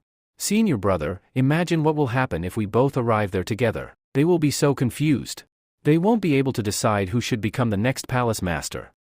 Hearing this, the other man replies, yes, I know they might get confused. That's why I won't let them get confused. Looking at Baki, he says, forgive me, junior brother, but you must die. You cannot come up with me. I don't want our seniors to have any confusion about this decision. After saying this, he suddenly launches a powerful attack on Baki, sending him plummeting down the mountain. After this, the cultivator reaches the palace directly, where all the elders are waiting for him. As soon as he arrives, he says, I have arrived here first, so I should be made the palace master. The elder sitting in front of him says, what's the hurry? According to the rules, the decision on who will be the palace master will be made from those who arrive within the designated time. The final flame has not yet burned out. Until it does, we will wait. Hearing this, the cultivator thinks to himself, wait as much as you want. That other competitor is never going to reach here. Because he fell from the mountain and died. I will be the next palace master for sure. Just then, a loud voice echoes, I have arrived. Everyone turns to look in shock. They see a hand emerging from below the mountain, climbing upward. As they focus, they realize, it's Baki. As soon as he reaches the top, he stands before everyone. Seeing this, the senior brother is completely stunned and thinks, I am in deep trouble now. If he reveals my name here, I am dead. Just then, the elders ask Baki, Baki, what took you so long to arrive here? Baki first looks at the cultivator and then responds, nothing much. My foot slipped, so I had to climb the entire mountain again. Hearing this, the cultivator quickly says, oh no, junior brother. That's terrible. If only you had called for my help, I would have come immediately. For me, this competition isn't that important. But now that we're both here, how will it be decided who becomes the next palace master? I suggest that the one who arrived first should be made the master. The elder replies, the decision will not be made right now. We will think it over and announce it later. After this, in the flashback, the awaited day has finally arrived when the palace master will be decided. The elder sits on his throne and announces, Jianwu cannot be made the next palace master because of his behavior. Therefore, the new palace master will be Baki. Hearing this, Jianwu feels devastated. He starts thinking, what just happened? Even after making so many moves, why couldn't I become the palace master? As this thought lingers, he also feels deeply insulted. And with that, the flashback ends. Now, we return to the scene on top of the tree, where Baki is fighting against his senior brother, Buren. Buren is still sitting calmly, playing his flute. Due to the melody of his flute, all the spiders around him begin to combine into a massive beast. Then, Buren uses this beast to launch a powerful attack on Baki and says, it's not too late. I can still fix everything, but only once you are dead. Then, I will become the palace master, and I will regain my lost respect. Baki immediately activates his white tiger power, forming a fireball in his hand and launching it at the beast. Boom! The fireball hits the beast, but it has no effect at all. Seeing this, Baki is shocked. What the hell? If you attack a spider with fireballs, they should be completely destroyed. Buren laughs and says, oh, I forgot to tell you, these spiders are special. I have modified them all. Then he continues, do you remember when 9 heaven black metal was stolen from our sect? Even after a long time, we couldn't find the thief? Then Buren smirks and reveals, that thief was me. What? Baki is stunned. I stole that black metal and used it to form an alliance with the Lion Empire. With their help, I created these special beasts. Baki, now furious, yells, "You allied with the Lion Empire? And you stole our own black metal? Do you even realize what that means? We betrayed our own sect." Buren chuckles and says, "Yes, I did. So what can you do about it? In the White Tiger Palace, no one respected me. But in the Lion Empire, I have value. The people there respect me. So why wouldn't I go where I am valued?" Baki angrily shouts, "But why the Lion Empire? They are the worst empire. They are constantly trying to attack us, seize our land, and humiliate us at every opportunity." Buren, completely unfazed, replies, "I don't care about allies or enemies. I only care about one thing: who is against me, and who is with me." Then he adds, "After losing the palace master ceremony, I left the sect that very moment. I went straight to the Lion Empire, and they promised me their full support. Now, look. Thanks to them, I have these special beasts. They gave me the knowledge, and I modified them even further to make them even more powerful." Baki clenches his fists in anger. "Senior brother Buren, what we've done is completely unforgivable. By siding with our enemies, you have made yourself our enemy. And now, I will make you pay for it." Buren smirks and starts playing his flute again. Then he taunts, "Oh? You think you can defeat me? Let's see what we got." As soon as Buren says this, the monster, which earlier had the form of a jaguar, starts modifying its structure and transforms into a giant spider. Baki hurls another fireball at it, but still, no effect. Buren laughs and says, "Baki, since you are my junior brother, and I actually like you, I'll give you a chance. You weren't directly responsible for what happened to me, so I'm willing to forgive you. All you have to do is step down from the palace master position and hand it over to me. If you do that, I will let you live." Baki glares and shouts, "Never." He immediately forms another fireball in his hands and throws it at the monster, but nothing changes. Then, with just a small gesture from Buren, the giant spider shoots its web strings at Baki. Swoosh! Baki is completely trapped. His hands are bound, and he crashes to the ground. Before he can even recover, the spider lunges at him with its sharp, deadly claws. Baki can only watch helplessly as the attack comes toward him. On the other side, after completely exhausting UWW, Jian Meng launches his final attack on her and then swallows her alive. After that, he sits in the same place and slowly begins to absorb her energy. Immediately after, we learn that whatever happened to Jinwu was not an accident, but her own plan.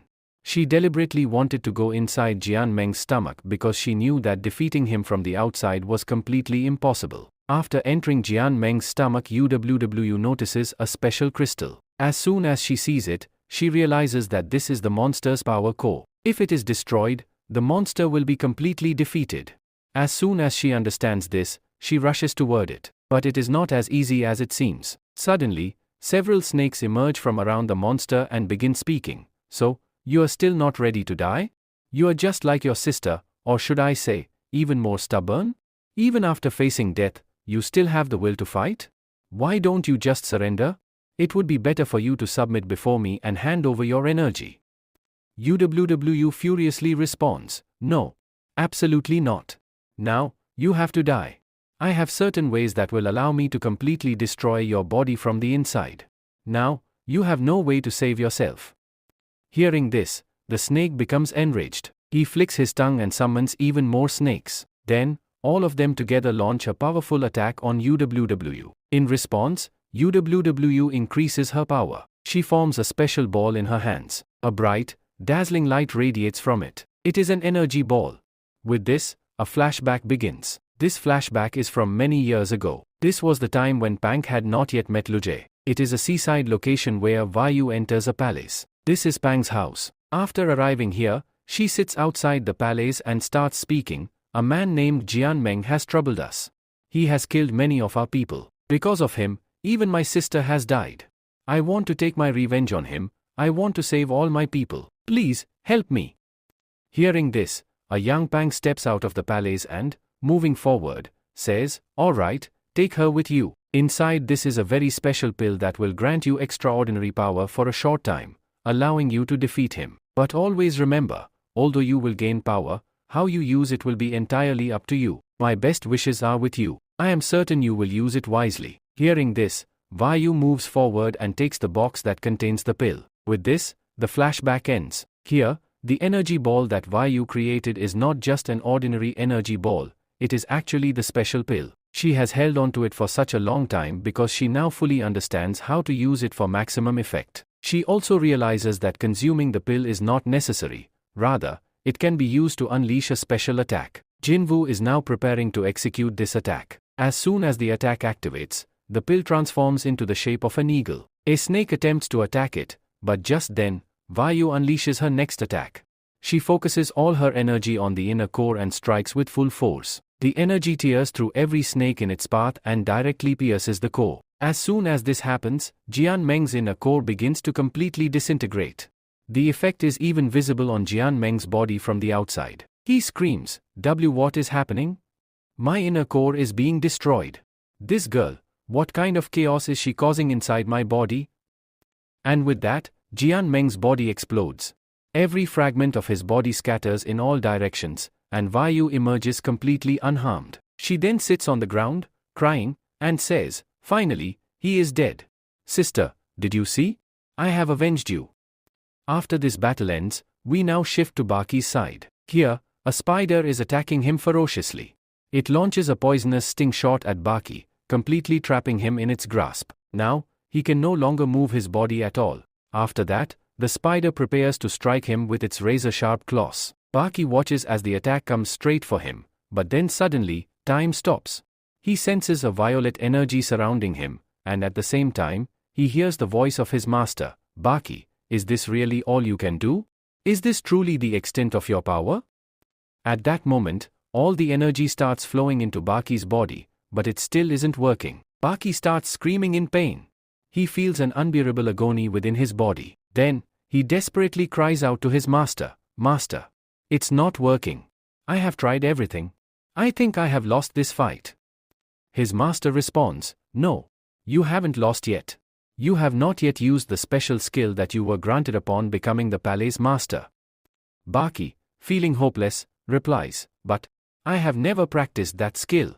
I tried many times, but it never worked. I don't even know how to use it. His master speaks firmly, You have no other choice now. I am old and will soon pass away. Every palace master of the White Tiger Empire must learn this skill. So, you must learn it too. This is your last chance. The entire future of the White Tiger Empire is in your hands. Will you learn this skill, or will you give up and accept defeat? Upon hearing this, Baki finds his determination once more.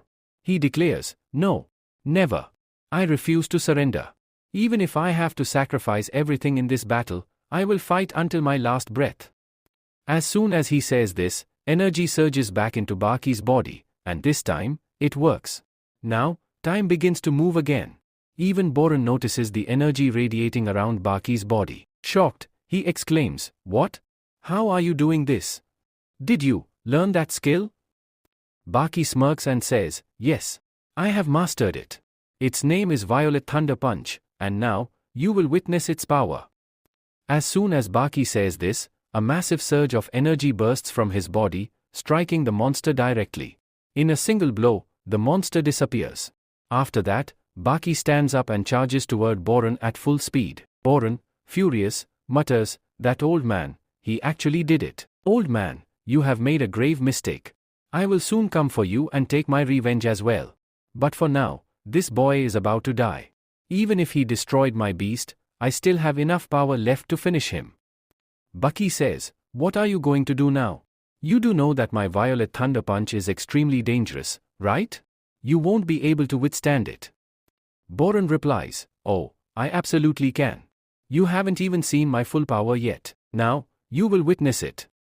After saying this, Boren activates the power of the Black Tiger and transforms himself into one. Seeing this, Baki starts thinking, What is happening? We belong to the White Tiger Empire, so how is Brother Boren able to transform into a black tiger? Just then, Boren jumps and attacks Baki with full force. Baki immediately uses his hat as a shield to block the attack. Boren's attack lands on the hat but doesn't directly hit Baki's body. However, Boren's power is overwhelming, and due to its force, Baki starts sinking into the ground. Boren then speaks, I am your senior, which means I have always been stronger than you, and I still am. Even though that old man taught you that skill, you still can't defeat me. Now, I will show you a glimpse of my power. Saying this, Boren pulls both his arms back and attacks Bucky again with full force. This time, even Bucky's shield fails to protect him. Boren's hands smash into the ground, and when he pulls them back, Bucky is nowhere to be seen. Seeing this, Boren shouts angrily, how long are you going to keep playing hide-and-seek with me? Don't you understand that the White Tiger Empire is still lagging behind because you are the Palace Master? If I become the Palace Master, the White Tiger Empire will rise to glory again. The lost honor can only be restored if I lead it and run things the right way. While saying this, Boren frantically searches for Bucky, but he can't find him anywhere. Suddenly, from the very hole Boren created while attacking Bucky, Bucky emerges. Seeing this, Boren exclaims, how is this possible? You were just there. And yet, you survived my attack. Bucky responds, yes, you, rewrite. I survived because I made a promise to my master, to protect the White Tiger Empire at all costs. And as for what you said about becoming the Palace Master to restore the Empire's glory, that is never going to happen. If you become the Palace Master, the first thing you'll do is turn the White Tiger Empire into a slave of the Lion Empire, because you are a slave of the Lion Empire yourself. Senior brother, you have strayed from the right path, and that is why I must end you. Saying this, Bucky activates his Thunder Punch again, filling his fists with immense energy. He then lands a powerful punch on Boren's face, leaving him severely wounded. But Bucky doesn't stop there, he lands a second punch and then a third punch with full power. After taking 3 consecutive full power punches, Boren collapses on the ground, coughing up blood. He reverts back to his human form, but something seems off. After Bucky's attack, Boren starts behaving strangely, almost as if he has gone mad. He screams loudly, looking up at the sky, and shouts in a crazed voice, this world is going to be destroyed soon. Its existence is coming to an end. Black Hermit, this is all because of you. You tricked me. You set me up here. Look at me, I have lost this fight.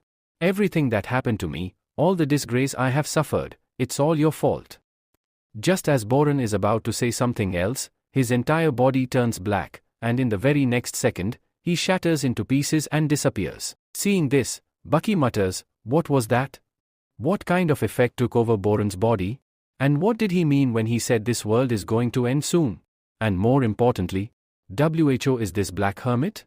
After this, the scene shifts to Peng's location, who is still on top of a tree. Suddenly, someone attacks him. Peng dodges the attack, jumps back, and sees that it's Lu Feng. Lu Feng smirks and says, Seng Jia Peng, I finally found you. Ever since I entered this tower, I've been searching for you people, and now, my search is complete. Peng replies, congratulations.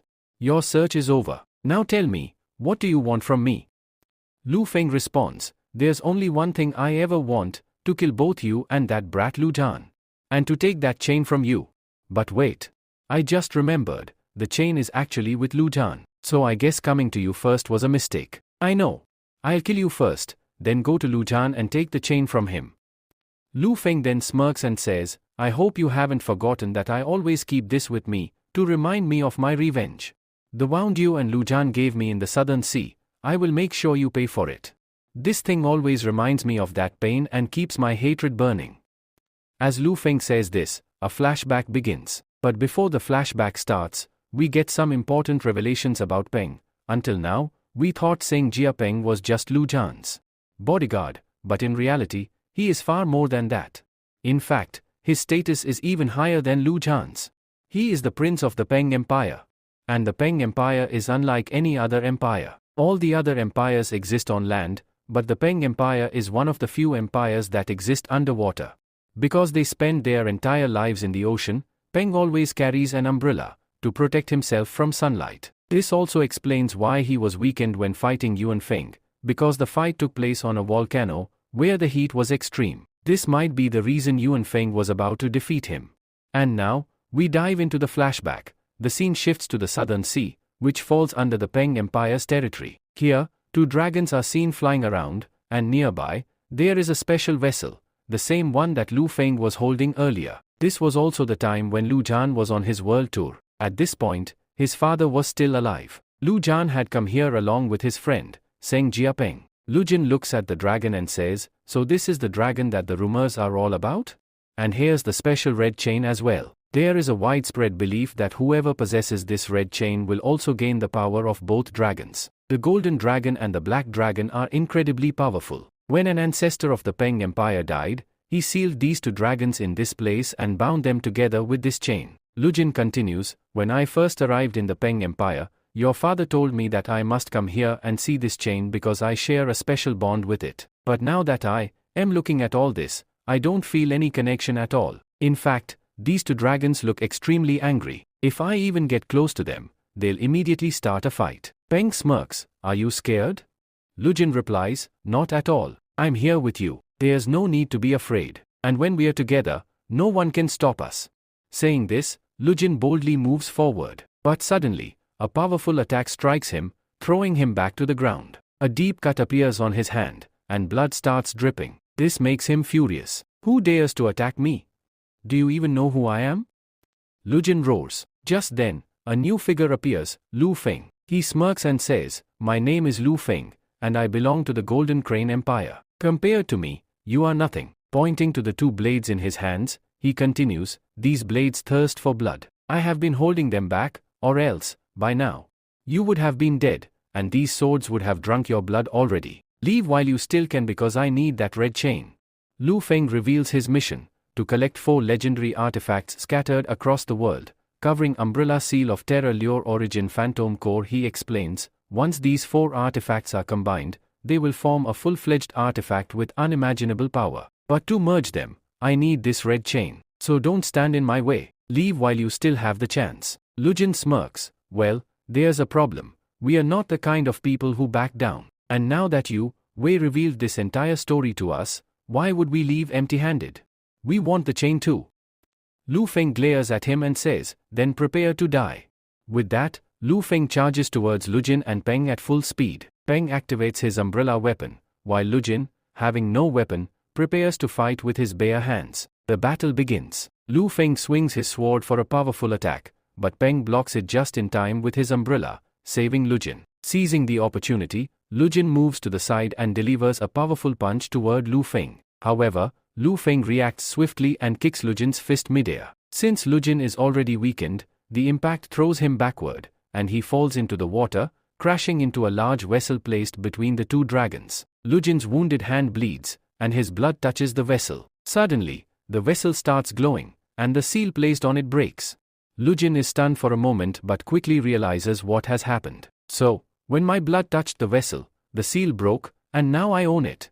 But just as he thinks he has won, he feels an intense pressure. The dragons may be unsealed, but they haven't accepted Lu Jin as their master yet. Both dragons roar in rage and attack Lu Jin.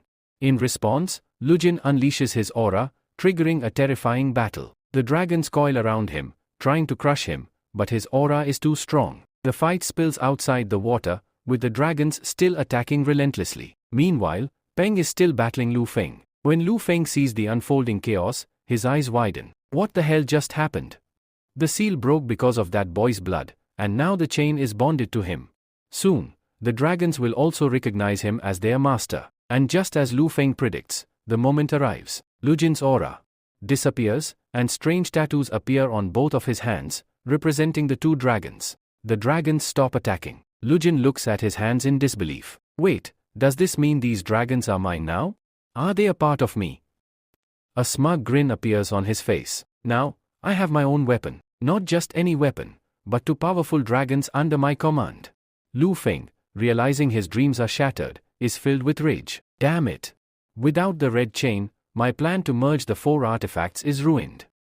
The flashback ends, and we return to the ongoing battle between Peng and Lu Feng. Lu Feng says, "Back then, it was 2 against 1, yet I handled both of you. You were moments away from defeat. That boy only got lucky. The red chain bonded with him by chance. But this time, his luck won't save him. I'll kill you both." Peng smirks, "You didn't get the chain because you weren't worthy of it." Lu Feng grits his teeth. "Worthy? You dare call me unworthy?" He then reveals a shocking truth. Ever since that boy got the red chain, his cultivation has only declined. The energy from the chain is so overwhelming that instead of increasing his power, it has weakened him. When he obtained the chain, he was at the divine soul stage, but now, he has fallen to the spirit will stage. Normally, a cultivator gets stronger after obtaining a legendary weapon, but Lu Jin's power has drastically decreased. This proves he isn't worthy. With that, Lu Feng activates both of his swords, their aura intensifying. In response, Peng also activates his umbrella weapon, causing a powerful light to radiate from it. Lu Feng continues speaking, "The umbrella you have with you is also an artifact, isn't it? According to my knowledge, the Q-Ring umbrella is in your possession, and the second artifact, Lunar Origin, is currently sealed within the Wolf Empire. The Seal of Terror is in the Golden Lion Empire, and the fourth and final artifact, Fengqin, is still missing. No one knows where it is." Many high-level cultivators believe that when all four artifacts are brought together and their powers are merged, a new artifact will be created, known as the Beast Origin artifact. If, back then, when you all ran into me in the South Sea, you hadn't gotten in my way, I would have already taken control of that chain. Both of those dragons would be with me, and if I had that chain in my possession, it would have immediately combined with my two swords, turning them into a legendary weapon. Then, my swords wouldn't be inferior to any artifact. But even now, it's still possible. By combining them with the umbrella you have, I can still turn them into an artifact. So, hand over that umbrella to me immediately. Peng responds, "No way." Hearing this, Lu Feng launches a small attack on Peng. A flamethrower bursts from his sword and strikes Peng's umbrella directly. However, Peng remains unharmed and easily blocks the attack. Lu Feng then says, "I know very well that this umbrella doesn't belong to you. Your father gave it to you. Whoever is destined to become the next emperor of the Peng Empire possesses this umbrella. As long as you have it, you can become the emperor of the Peng Empire. But if, by any means, this umbrella is taken away from you, then you will no longer be the prince of the Peng Empire." Peng responds, "Yes, you're absolutely right. That's exactly how it is." Lu Feng smirks and says, "I don't care about any of that. I will attack you with even greater force and snatch this umbrella from you. If the person who holds this umbrella becomes the emperor of the Peng Empire, then that makes it even better for me. That means I will also become the emperor of the Peng Empire. Even if I don't get my hands on the red chain today, this umbrella must be mine. After that, my swords will transform into an ultimate artifact." Saying this, Lu Feng tries to attack Peng again. In response, Peng simply makes a small movement with his umbrella. As he does, a powerful energy bursts forth from the umbrella and directly hits Lu Feng, sending him flying backward. A faint smile appears on Lu Feng's face as he gets up. He then says, "It seems the artifact you have is far stronger than I expected. If I had it, my power would increase just as much. Now, I must have this artifact at any cost." Hearing this, Peng suddenly lets go of the umbrella and says, "Do you really think it's that easy?" As soon as Peng says this, his power begins to activate even more. A water aura starts flowing out of his body. At the same time, Lu Feng activates the power of his scream and attacks Peng with full force. With this, a samurai-style battle begins between the two beasts. On one side is a massive water monster, and on the other is a golden crane. The water monster repeatedly tries to catch the crane, but it slips through every time. Meanwhile, the crane's every attack lands perfectly on the water monster's body. Gradually, the water monster starts losing, and in the end, the crane emerges victorious. With that, the samurai-style fight comes to an end. Here, the victorious beast is the golden crane, meaning Lu Feng has won the battle. On the other hand, Peng is in a dire state. His umbrella has slipped from his grasp and fallen a short distance away. Lu Feng walks up to Peng, places his sword on his neck, and says, "Everyone in your Peng Empire is incredibly weak. They want to make you their next king, but you are completely unworthy of that position. Now, it seems that our Golden Crane Empire will soon take over the entire King Peng Empire. If everyone there is as weak as you, it won't be difficult for us to conquer them. We'll defeat you all in mere minutes, and your King Peng Empire will become our slaves." Hearing these words from Lu Feng, something strange starts happening to Peng. He sits up abruptly, as if experiencing a heart attack. His chest tightens with pain, and sweat pours down his face. Suddenly, a massive change occurs, his eyes turn completely red, and he glares at Lu Feng with intense rage. Lu Feng realizes his mistake and says, "Oh no! I completely forgot that you belong to the Peng Empire. As long as you, on land, you always need that umbrella in your hand. And now that you don't have it, you are slowly slipping into berserk mode. Sanjiao Peng, it would be best for you to calm down. You are only here with that boy, Lu Jin. You have no real stake in this battle. There's no need for you to fight me. Just calm down, and everything will go back to normal. Even as he speaks, Lu Feng knows that disaster is about to strike. He quickly steps away from Peng. Just as Peng's extreme power begins to manifest, Peng summons a massive water dragon and immediately launches an attack on Lu Feng. Unable to dodge in time, Lu Feng is struck. But it doesn't stop there. Peng summons even more water dragons, surrounding the entire area. Just as he used to summon numerous snakes in his normal form, now he has summoned countless water dragons. Their power far surpasses those snakes. With a single command from Peng, all the dragons charge at Lu Feng. Lu Feng desperately swings his sword, trying to cut down one dragon after another, but it's pointless. These dragons are made of water, and Peng can summon as many as he wants. As Peng lets out a fierce roar, even more dragons, 101 in total, appear. All of them immediately launch a powerful attack on Lu Feng once again. Lu Feng is unable to destroy the dragons this time, and their attack lands heavily on his body. At the same time, with a mere gesture from Peng, his umbrella flies into his hand on its own. Lu Feng says, "So, you finally summoned the Hydra. I must admit, your Hydra is incredibly powerful. Right now, even I am struggling to face it. But within a few seconds, I can increase my power enough to cut off each of these Hydra heads one by one. None of them will remain, and after that, you won't be able to stand against me either." After saying this, Lu Feng begins to amplify his powers. Once again, the aura of the golden crane emerges from within his body, and a strange energy spreads all around. In response, Peng holds his umbrella forward and gathers all the dragons around him. Then, as soon as he clenches his fist, all the dragons come together in one place, merging into each other one by one. Eventually, they combine to take the form of a massive monster. Lu Feng, however, does not stop. Without hesitation, he charges at the water monster with his golden crane. Alongside, he creates multiple fire stripes around him and launches them at the monster. The monster immediately opens its mouth and absorbs all the fire stripes, completely extinguishing them. Then, it closes its mouth and continues advancing toward Lu Feng. Lu Feng thinks to himself, "This monster is made of water. I should be able to pass through it easily or slice it in half with my sword." However, the moment they collide, Lu Feng realizes that the monster is not made of water but of ice. The creature is so incredibly strong that, as soon as Lu Feng strikes, his swords slip from his hands. He is thrown back violently and crashes onto the ground, blood spilling from his mouth. As he lies there, he looks at Peng and says, "I accept my defeat. You have won this fight. It pains me deeply that I could not even defeat you, let alone Lu Jin." When Lu Feng looks at Peng again, he notices that Peng is still furious. He asks, "So, what are you planning now? Do you intend to kill me right here?" Peng replies coldly, "Yes, I want you dead right here." Just then, Vayu arrives at the scene, standing on a branch above. She looks directly at Peng and mutters, "What's wrong with Peng? His eyes are glowing strangely. He doesn't seem like the Peng I know. Something is definitely wrong with him." At that moment, Peng's gaze lands on Vayu, and he suddenly goes berserk. He immediately commands his monster to chase after Vayu. Seeing this, Vayu is terrified and starts running away as fast as she can. Lu Feng yells, "What are you doing? I am your opponent. Attack me. Kill me."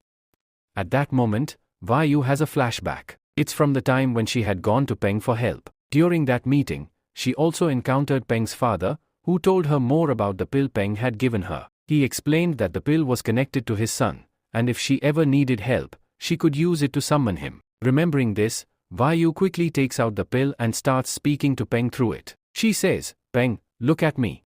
Do you recognize me?" As soon as Peng hears Vayu's voice, he begins to return to normal. His monster vanishes, and he looks at Vayu, saying, "Yes, I know you. You are Vayu." Now that everything is back to normal, Vayu calmly approaches Peng and says, "Just a while ago, I met Lu Jin. He was in a hurry, climbing to the top of this tree as fast as he could. He told me that someone has captured Jamaya, and he is going up there to rescue her." Peng responds, "Then we should go there too. Jamaya needs our help." Lu Feng interrupts, "Wait a minute. Have you both forgotten about me? I'm still here. This fight isn't over because I'm still alive. Either attack me and finish me off or accept your defeat at my hands." Peng replies, "I don't have time for either of you right now." Saying this, he turns and starts walking away. Vayu asks, "By the way, who is he? Is he your friend?" Peng replies, "No, he's my enemy." Just then, Godao arrives at the scene. And as always, someone is chasing after him. He has clearly annoyed someone and is now trying to escape. This time, the person behind him is a girl named Vayu Geo, the daughter of the scheming elder. Godao has stolen her food, and now she's chasing him down. Godao dashes past Peng and Vayu, waving at them as he quickly climbs up the tree. Vayu Geo shouts, "Hand over my food right now, or I'll make sure you regret it. These fruits are extremely rare, and I'm not sharing them with anyone." Godao laughs and says, "No way. You have to share them. In fact, I'm going to eat all of them myself." Scene shift. Now, we see Lu Jin at the very top. He has reached his destination and sees a cage in which Jamaya is imprisoned. Seeing this, Lu Jin mutters, "I'm almost there, Jamaya. I'm coming." Suddenly, he hears a voice. "Lu Jin, you've finally arrived. Took you long enough." Lu Jin turns and sees Yuan Feng sitting ahead. Yuan Feng smirks and says, "Look at me. My time has come to the point where I have to wait for someone like you. Honestly, I thought you wouldn't make it this far, but I put too much faith in Lu Feng to finish you off. Clearly, he failed. You arrived here in perfect shape." He sighs and continues, "I suppose I'll have to finish the job myself." Lu Jin says, "Yuan Feng, step aside. I have something important to do. I don't have time to fight you. Maybe you've forgotten our fight near the volcano. The result will be the same as before." Yuan Feng smirks, "Have you forgotten that I was alone, and you were 3? Even then, you couldn't defeat me. I walked away unharmed. And let me tell you something, there's no need for me to kill you. Where you are headed, death awaits." Above, the Lion Emperor's second prince, Jian Xiyu, is waiting. He is incredibly powerful, currently in the disaster stage of cultivation. If you fight him, he will end you in seconds. Lu Jin replies, "I'm not afraid of him. I'll defeat him." Yuan Feng says, "All right then. As you wish." Saying this, he forcefully drives his sword into the ground and then shouts loudly, 10,000 boars, activate. As soon as Yuan Feng says this, a portal opens up in front of him, and countless boars start emerging one by one. Seeing this, Lu Jin gets a little nervous. He mutters, "There are so many of them. Fighting all of them directly would be difficult. I need to fight in a different way." Saying this, Lu Jin starts running around, attacking each boar one by one. As he strikes, the boars start disappearing. Seeing this, Yuan Feng smirks and says, "Lu Jin, you can attack as many boars as you want, but there are 10,000 of them. How long do you think you can keep this up? The Boar Empire King taught me how to use this technique. As long as you still have energy left in your body, I will keep summoning these boars here, and they will keep attacking you endlessly. As long as you still have energy left in your body, I will keep summoning these boars here, and they will keep attacking you endlessly." Lu Jin responds, "Is the Yuan family really like this? They can't do anything on their own? They always need someone else's help. In the end, you proved that your Yuan family has been begging the Boar Empire for power." Yuan Feng, now irritated, replies, "This is not begging. This is a deal between the Boar Empire and the Yuan family. They gave me this technique, and in return, they will get something grand when we become kings. And you think you can manipulate me with your petty mind games? Trying to make me feel guilty? That won't work. For the past 3 years, we have been trying to kill you, but back then, your father was still alive. He saved you every single time. But now, he's gone. Now, you can't save yourself. Your death is inevitable." Lu Jin, now serious, asks, 3 years ago, why did you attack me? So that means, the attack I faced back then was all because of you? But why? What was the need for that? Back then, we were good friends, weren't we? We used to get along well, right? Yuan Feng lets out a cold laugh. "Used to get along? Never. I never got along with you. You were a prince, and I was just a commoner. Yet, despite you being more talented, I was still placed in the second position in the entire empire. No matter how hard I worked, I could never reach the first position, because you were the prince. As long as you existed, my chance of becoming number 1 was impossible. And I cannot tolerate being in second place. Neither I, nor the Yuan family can tolerate being in second place. For years, we served you and your king, but not anymore. We will become kings ourselves. From now on, the Yuan family will be number 1. And for that, you must die." Lu Jin smirks and says, "What's the rush? Until now, I was just listening to you, because I wanted to hear you out. But now, it's time to end this fight." Saying this, Lu Jin jumps onto a boar and uses his dragon's power to control it. Then, riding that very boar, he charges straight toward Yuan Feng at full speed. Seeing this, Yuan Feng realizes that these useless boars won't be enough. He needs to do something more. Without wasting any time, he draws his sword and slashes several powerful strikes toward Lu Jin. In response, Lu Jin quickly summons both of his dragons for protection. One of Yuan Feng's slashes is heading directly toward him. Seeing this, Lu Jin swiftly leaps off the boar. The boar is destroyed, but Lu Jin keeps moving forward. Now, he gets dangerously close to Yuan Feng and launches a powerful attack. Yuan Feng barely manages to block it with his sword. But Lu Jin has another attack prepared. He immediately sends his red dragon to attack Yuan Feng. This time, Yuan Feng doesn't even have enough time to summon a shield. The dragon crashes into him at full speed. Yuan Feng is thrown backward with tremendous force.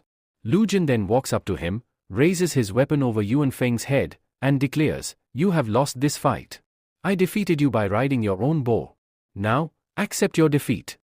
Yuan Feng says, "No, absolutely not. I am still alive, and as long as I am alive, I will never admit defeat in front of you. I still have these special pills. I have already used one of these pills during a fight before, and my power increased drastically. Even if a single pill isn't enough to defeat you, if I consume all of them at once, my energy will rise so much that you won't be able to fight me. After that, no one will be able to kill me." Saying this, Yuan Feng takes out all the pills from the bottle and swallows them in one go. As soon as he consumes the pills, their effect starts to show instantly. Yuan Feng's body begins to grow at an incredible speed. But this wasn't the only thing. Now it became clear that Yuan Feng didn't just have his sword as his only artifact. There was another terrifying artifact in his possession, something he had brought from the Boar Empire. It was none other than a royal armor of the Boar Empire. And as his body continued to grow, the armor started wrapping itself around him automatically. Then he looked at Lu Han and said, "Surprised, aren't you, Lu Han? This body armor is extraordinary. The king of the Boar Empire himself gave it to me. But there was a condition: my body had to be strong enough to use it. Back then, I wasn't powerful enough to wield it. But now that I have consumed these pills, I am strong enough to use this armor to its full potential." Lu Han starts thinking.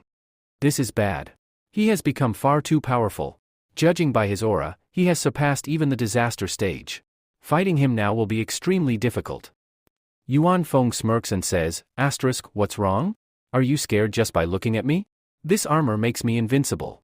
No attack of yours will have any effect on my body, because this armor is a special artifact. Now, let's see who is truly stronger, your weak body, which has no armor or special abilities, or me, who has absorbed all these pills and turned my body into a monster." Lu Han clenches his fists and replies, "No. No matter what happens, I will still be stronger than you." With those words, Lu Han launches the fight. He swiftly swings his sword forward, releasing a massive flamethrower straight at Yuan Feng. But Yuan Feng doesn't even try to dodge. He stands firm, completely confident that his armor will protect him. As soon as the flamethrower makes contact with his body, the flames scatter in all directions, but Yuan Feng remains completely unharmed.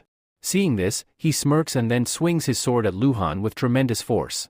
But Lu Han barely manages to block it with his weapon. Yuan Feng laughs and says, "Lu Han, why are you struggling? Your death is inevitable. Just surrender now, it will make things much easier for you." Lu Han glares at him and shouts, "No. Never. I still have to save Jemaya." Saying this, Lu Han looks up toward the place where Jemaya was being held captive, but the cage is missing. Instead of a cage, there is only a blinding light. Lu Han's heart starts pounding. His mind fills with worry. Did something happen to Jemaya? Now, let's go back 5 minutes earlier, to the place where Jemaya was imprisoned. Everything is eerily silent here. A mysterious artifact is continuously releasing sand, flowing from one compartment to another. Jian Zhao approaches Jemaya while holding the artifact and says, "Do you see this artifact? The sand is slowly flowing into the other compartment, and soon, the upper compartment will be completely empty. Once that happens, I will be free to leave." Jemaya watches him in fear. Jian Zhao smirks and continues, "Do you understand what this means? Just like this sand, my patience is also running out. You only have a few minutes left. Hand over the lunar origin to me, or else, I will take you with me. And once that happens, we will torture you in every way possible until you finally give up the lunar origin. No matter what, we need it." This is your final chance, hand it over willingly. Jemiah, no. Absolutely not. You are never going to get this. Keep dreaming. This is extremely important for our family. No one will get it. In fact, people like you will never get it. Hearing this, Jian Xiao starts getting a little angry. He attacks the cage from above, trying to torture Jemiah, and then says, Jian Xiao, we've been waiting for this for a very long time. We need this lunar origin at any cost. We have been following you for a long time. We even attacked the lunar ceremony before, trying to steal it from you, but at that time, our plan failed. You somehow managed to escape from our grasp, but this time, that won't happen. Jemiah, shocked, lunar ceremony? That means Lion Empire was behind that attack. Do you even know what happened to us during that ceremony? My elder sister suffered a deadly attack, and she has been in a coma for a long time because of it. My sister is the queen of the Wolf Empire. And her condition is all because of you. Everything that happened was your fault. Jian Xiao, laughing, oh? It was because of us? That's actually great news. Until now, we thought our attack that day was a complete failure, but now, it seems like it was a brilliant move. Even if we didn't get the lunar origin, we at least managed to take care of the queen. Now, it's your turn, and after you, it will be your entire empires. Hearing this, Jemiah's anger flares up even more. She screams, Jemiah, what? You were the one behind all this. Big sister, are you listening? He did all of this. You have to help me now. You've always helped me, please help me this time too. As soon as Jemiah says this, an immense energy starts radiating from her body. Her eyes begin to glow. And in the next instant, the cage she was trapped in shatters completely. A blinding light spreads all around. Seeing this, Jian Xiao is stunned. Jian Xiao, how is this possible? This cage was made from lion gold, something that cannot be broken. How did this girl destroy it so easily? As the light fades, Jian Xiao realizes that the lady standing before him is not Jemiah, but Jemiah's sister. However, since the body is still Jemiah's, we will continue referring to her as Jemiah. Now, Jemiah starts floating in the air and speaks, Jemiah, how dare you torment my sister like this? Hearing this, Jian Xiao understands everything. His worried expression vanishes, and he starts laughing. Jian Xiao, well, I'm glad you showed up. Until now, I felt like I was fighting a mere child, trying to forcefully steal that artifact from her. But now, this fight will be between equals. You are a queen, after all. And when I defeat you and take that artifact from you, my respect will rise to an entirely new level. Jemiah, smirking, oh? You seem a little too happy to see me. Well, I know exactly who you are. You're Jian Xiao of the Lion Empire. I've heard a lot about your powers as well. But even then, you shouldn't be so arrogant. Don't you feel even a little bit guilty for what you did at the lunar ceremony? Jian Xiao, laughing, guilt? Me? Not at all. I am loyal to my empire. By the way, just a while ago, I made your sister an offer. I'll give you the same one. If you hand over the lunar origin to me, your life will be spared. In fact, even your sister's life will be spared. Your Wolf Empire will remain protected by us forever. Jemiah, angrily, I will give you the same answer my sister gave you. Keep dreaming. You are never going to get this. You are not worthy of it. Saying this, Jemiah starts using her powers. A powerful aura begins to radiate from her body. This is a wolf aura. As soon as it fully forms, it starts growling loudly, but it's not enough to scare Jian Xiao. He immediately summons his weapon, which is a black-colored spear. After this, he also begins to activate his powers and then says, the Queen of the Wolf Empire is standing right in front of me. Fighting you is a matter of great respect for me, but this matter has now gone far beyond that. I have immense respect for the Wolf Empire and its queen, but as I said, I am completely loyal to my empire. That's why I won't back down from my mission at any cost. In my entire life, I have fought many powerful cultivators, and you are the strongest among them. And just as I have defeated every cultivator I have faced so far, I will defeat you as well. And after that, the lunar origin will be mine. After saying this, Jian Xiao attacks Jemiah with his full strength. Jemiah repeats her words again, I told you, you're not worthy of this.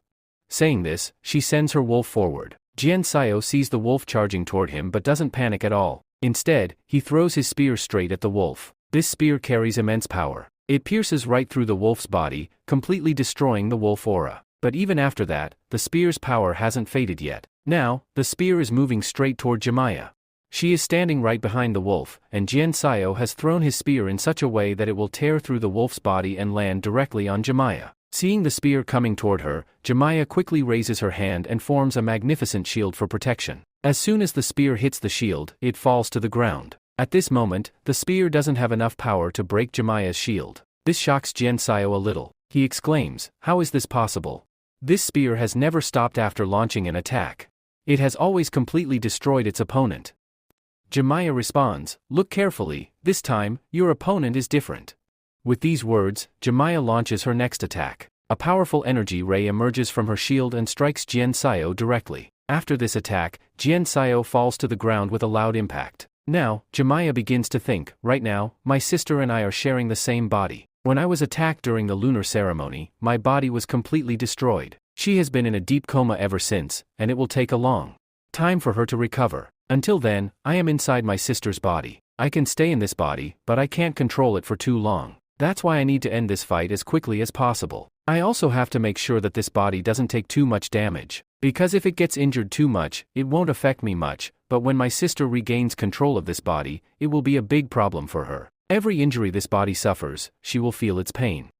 After considering all these risks, Jiamia raises her staff and launches a deadly attack on Jiansu. A wolf-shaped aura bursts out from her staff and crashes into Jiansu with great force. At that moment, pain and fear are visible in Jiansu's eyes, but he remains confident, knowing he is powerful enough to find a way out of this situation. Meanwhile, on Lu Jie's side, Lu Jie is determined to save Jiamia, but just as he reaches the top, he encounters Yuan Feng, who challenges him to a fight. Lu Jie knows that if he tries to bypass Yuan Feng, the latter will chase him, forcing him to battle both Yuan Feng and Jiansu simultaneously. So, he decides to defeat Yuan Feng first. Lu Jie almost manages to overpower him, but at the last moment, Yuan Feng consumes several cultivation pills, drastically increasing his power. Along with that, he also possesses a special armor and a powerful sword. He had been using the sword since the beginning, but now, with his increased strength, he activates the armor as well. This deadly armor, gifted by the Void Empire, makes him much stronger, allowing him to fight Lu Jie more fiercely. Yuan Feng then taunts Lu Jie, "If you surrender now, I will grant you a painless death. You'll die in one swift strike, without suffering." Lu Jie replies, "I am not going to die here. And by the way you, re-talking. It seems like you, already convinced that you, win this fight. Don't you think you, celebrating a little too early?" Yuan Feng smirks, "I am not rushing things. It's just that your time is running out. You're at your last moments, that's why I offered you a deal. But since you refused, prepare for a painful death." Saying this, Yuan Feng launches a deadly sword attack at Lu Jie. But the moment the attack lands, he realizes that the target was not the real Lu Jie, it was merely a clone. The real Lu Jie is standing right behind him, ready to strike. However, Yuan Feng had already anticipated this. He smirks and says, "Using these old tricks again? Do you really think this will work on me? With this armor, you can't even scratch me. Now watch what I do next." As he speaks, two additional arms emerge from his back. One grabs Lu Jie's weapon tightly, while the other delivers a brutal punch straight to Lu Jie's face, sending him flying far away. At that moment, Yuan Feng starts giving a small lecture. He says, "Lu Jun, you are just like your father, stubborn, just like him. The way you are struggling here in front of me, trying to save yourself and attempting to kill me. Your father did the same, but he failed. And just like him, you two are going to die here. Just like we killed your father in a painful way, we will kill you too." Hearing this, the doubts in Lu Jun's mind clear up completely. He clenches his fists and says, "What did you just say? You killed my father? That means your father was involved in this too. Because there is no way you could have done this alone." Yuan Feng smirks and replies, "Very good. You figured it out. You've just solved a big mystery. But what's the use? You, about to die anyway. You can't punish us in any way. You, discovered the truth at the worst possible time. A while ago, you were saying that we used to be good friends. I even saw you mourning your father. And honestly, I can't bear to see you in such pain anymore. So, how about I send you to your father myself? That way, you can meet him in the afterlife." Lu Jun's rage explodes upon hearing this. He is on the verge of losing control when his eyes suddenly catch a bright flash of light at the top of a tree. At that moment, he remembers, he must control his body. If he makes even a small mistake, it won't just be his life at risk but also Jamaya's, who is waiting for him. Realizing this, Lu Jun calms himself and prepares to fight again. Yuan Feng charges forward and swings his massive sword at him. Lu Jun quickly raises his weapon to block the attack, but Yuan Feng's strength is overwhelming. The moment their weapons clash, Lu Jun's arms can't withstand the force. He is sent flying backward and crashes onto the ground. A sharp, cracking sound fills the air. His bones have broken. Hearing this, Yuan Feng laughs and taunts, "Look what happened to you. I really don't want you to break all your bones one by one. But now, don't even try to pretend nothing happened. The sound of your bones shattering was loud and clear. You tried to block my deadly attack with just your hands. How foolish." Lu Jun, now lying on the ground, thinks to himself, "My arms, they are completely shattered. I can't even move them? Continuing this fight has become impossible. But I must protect Jamaya. I can't give up like this." As soon as he thinks this, a surge of powerful energy bursts out from within him. The energy is so intense that even Yuan Feng is blown away by its force. Lu Jun stares at himself in shock. What is this energy? It feels amazing. This overwhelming power is coming from Feng Kun, flowing directly into his body. His injuries are healing, slowly but surely. Just then, Lu Jun's ape aura emerges on its own, and Feng Kun's energy begins merging with it. The two forces start absorbing all the surrounding energy at an incredible speed. Lu Jie thinks ahead, this energy is truly incredible. With this, I can take my powers to an absolute breakthrough level. Even Yuan Feng starts to understand a little after witnessing this. He exclaims, "How is this even possible? How can you achieve a breakthrough in the middle of a fight?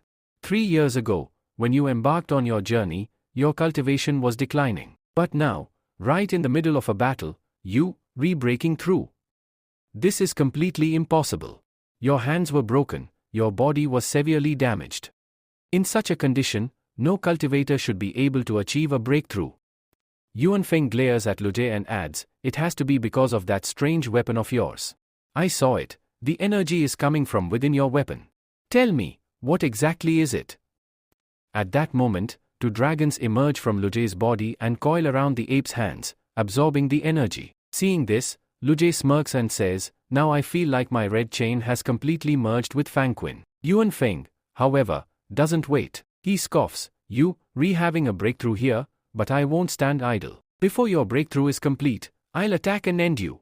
Saying this, he swings his sword fiercely. A powerful force shoots out from the blade, rushing towards Lu Jie. Just then, Lu Jie's breakthrough process reaches completion. He swiftly opens his eyes and, with a single strike, obliterates the incoming attack. Looking at Yuan Feng, he speaks, "You were asking about my weapon, right? You might not know its name. But it's called Feng Kun. And as for your so-called Boar Empire artifacts, go tell them this, if even the Emperor of Boar Empire dares to fight me, I will defeat him as well. My Feng Kun is far more powerful than any artifact they possess." Yuan Feng's eyes widen in shock. "Wait, this is Feng Kun? The legendary weapon that no one knows anything about? Its location was completely unknown." As Yuan Feng processes this revelation, the energy flow within Lu Jie's body starts to stabilize. The ape's aura disappears, and the 2 dragons retreat back into the weapon. However, now the weapon's size has grown significantly. Lu Jie hoists it onto his shoulder and, using it, launches a devastating attack on Yuan Feng. Even now, Yuan Feng refuses to accept defeat. He blocks the attack with his sword and grits his teeth. "Your attack power has increased drastically. Tell me, where did you find this Feng Kun?" Lu Jie smirks. "You wouldn't believe me, but Feng Kun was always right in front of me. I just didn't know where to look. Once I found it, I claimed it, and now I am slowly beginning to understand its true power." Then Lu Jie chuckles and says, "I'll give you a chance. Let's play a game. Attack me with everything you got. Unleash all your power on me. But once you're out of attacks, it will be my turn." Saying this, Lu Jie activates his skill. Suddenly, numerous clones of himself appear and surround Yuan Feng from all sides. Seeing this, Yuan Feng becomes visibly confused. What is this? Again with the same trick. You think making so many clones will make me afraid?" Lu Jie smirks. "Oh, I don't think so. I know so." With that, all the clones simultaneously charge toward Yuan Feng. He roars, "No. I will not be intimidated. No matter how many of you there are, I will destroy every single one." Yuan Feng swings his sword rapidly, cutting down each clone one by one. None of them even get close to him before vanishing into thin air. In mere seconds, Yuan Feng has cleared the entire area of Lu Jie's clones. He pants and shouts, "They were all fakes. Where are you hiding? Show yourself. Just then, a voice comes from above. We've been right in front of you this whole time. You just never saw me. Yuan Feng instinctively looks up, and there stands Lu De, holding his massive weapon. However, something is different. The weapon's size has increased even further. It is now larger than Lu De himself. Yuan Feng watches in horror as the enormous weapon descends toward him. He has no time to dodge. With a deafening impact, Lu De's weapon crashes down. Yuan Feng struggles but refuses to surrender. He quickly raises his sword to block the strike. But here's the catch, Lu De hasn't even used his full strength yet. The sheer weight of the weapon alone is enough to shatter Yuan Feng's armor. Crack! In the blink of an eye, Yuan Feng's sword snaps in half. His armor completely disintegrates. Yet, despite this, he still refuses to accept defeat. He starts saying, I had absorbed the power of the pills. My power is immense. I can stop this with my own hands. Lu Jin replies, Oh, is that so? Alright then. Right after saying this, he exerts his own pressure along with the weapon, targeting Yuan Feng. Now, Yuan Feng is unable to withstand the attack. He is forcefully pinned under the weapon, which crashes onto the ground, creating a massive crater. With this, the fight comes to an end, at least for a few seconds. Silence fills the air. Lu Jin's weapon shrinks back to its normal size. At the same time, Yuan Feng emerges from the crater, reverting to his normal form. Breathing heavily, he sits down in front of Lu Jin. Lu Jin points his weapon at him and demands, Tell me everything. By the way, the level of preparation you did to kill me was quite impressive, Lu Jin continues. You never would have imagined that things would turn out this way for you. You had no idea that I possessed such a powerful weapon. But now that I've defeated you, you have no choice but to give me all the information. Tell me, why and when did you kill my father? Yuan Feng responds, It is the law of the world, the victor takes everything. You are the winner here, and since you demand information, I will give it to you. Saying this, Yuan Feng slowly gets up, but he still hasn't given up entirely. He starts speaking again. We were ordered by the Boer Empire. The king of the Boer Empire is incredibly powerful. He commanded us to eliminate the king of the Ape Empire at any cost. You understand what I mean by eliminate, don't you? We had to end his life. Not only that, but he also threatened us. He said that if we did not obey him, he would personally attack the Ape Empire and wipe it off the map. No one in the Ape Empire would survive. Lu Jin questions, Then what did you do? Did you inform my father about this? If you had told him, he would have done something. Yuan Feng shakes his head and says, No, nothing could have been done. I told you, the king of the Boer Empire is too powerful. We couldn't simply defy his orders. Even if we didn't want to, we had no choice but to comply. And so, we had to kill the king. But now that I've witnessed your power, I can tell, you are truly strong. If you let me live, I promise that once we leave this place, I will make you the king of the Ape Empire. Even my father will support you, and you will easily become the emperor. Lu Jin scoffs, I don't need your help to become king. If I decide to take the throne, I will claim it myself. After all, I will win this towers competition and come in first place. Naturally, I will become the king of the Ape Empire, without your support. But for some reason, I feel like giving you a chance, Lu Jin says after a pause. So if you swear loyalty to the Ape Empire forever, I might just spare your life. Yuan Feng nods, Fine, I swear. Hearing this, Lu Jin finally lets his guard down and turns away, preparing to leave. He needs to save Jamaya. But suddenly, Yuan Feng's true nature is revealed. Lu Jin, I swear, I will destroy you.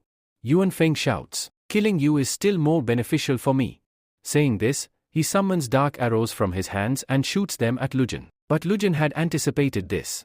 He knew Yuan Feng would do something like this. He was fully prepared for the attack. Without hesitation, Lu Jin activates his skill and unleashes his red dragon straight toward Yuan Feng. The dragon completely nullifies Yuan Feng's attack and then charges at him with full force. This time, it completely destroys Yuan Feng.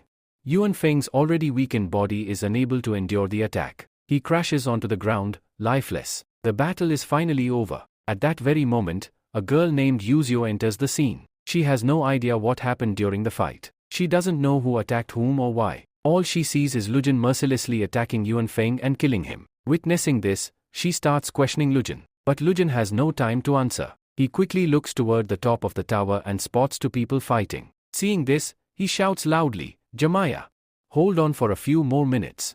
I'm coming. Now, we shift our focus back to the top of the tower. Jamaya had used her magic to summon a wolf attack on Jian Xio. But Jian Xio counters by hurling a spear, which instantly disperses the wolf. The spear continues flying and lands right near Jamaya's feet.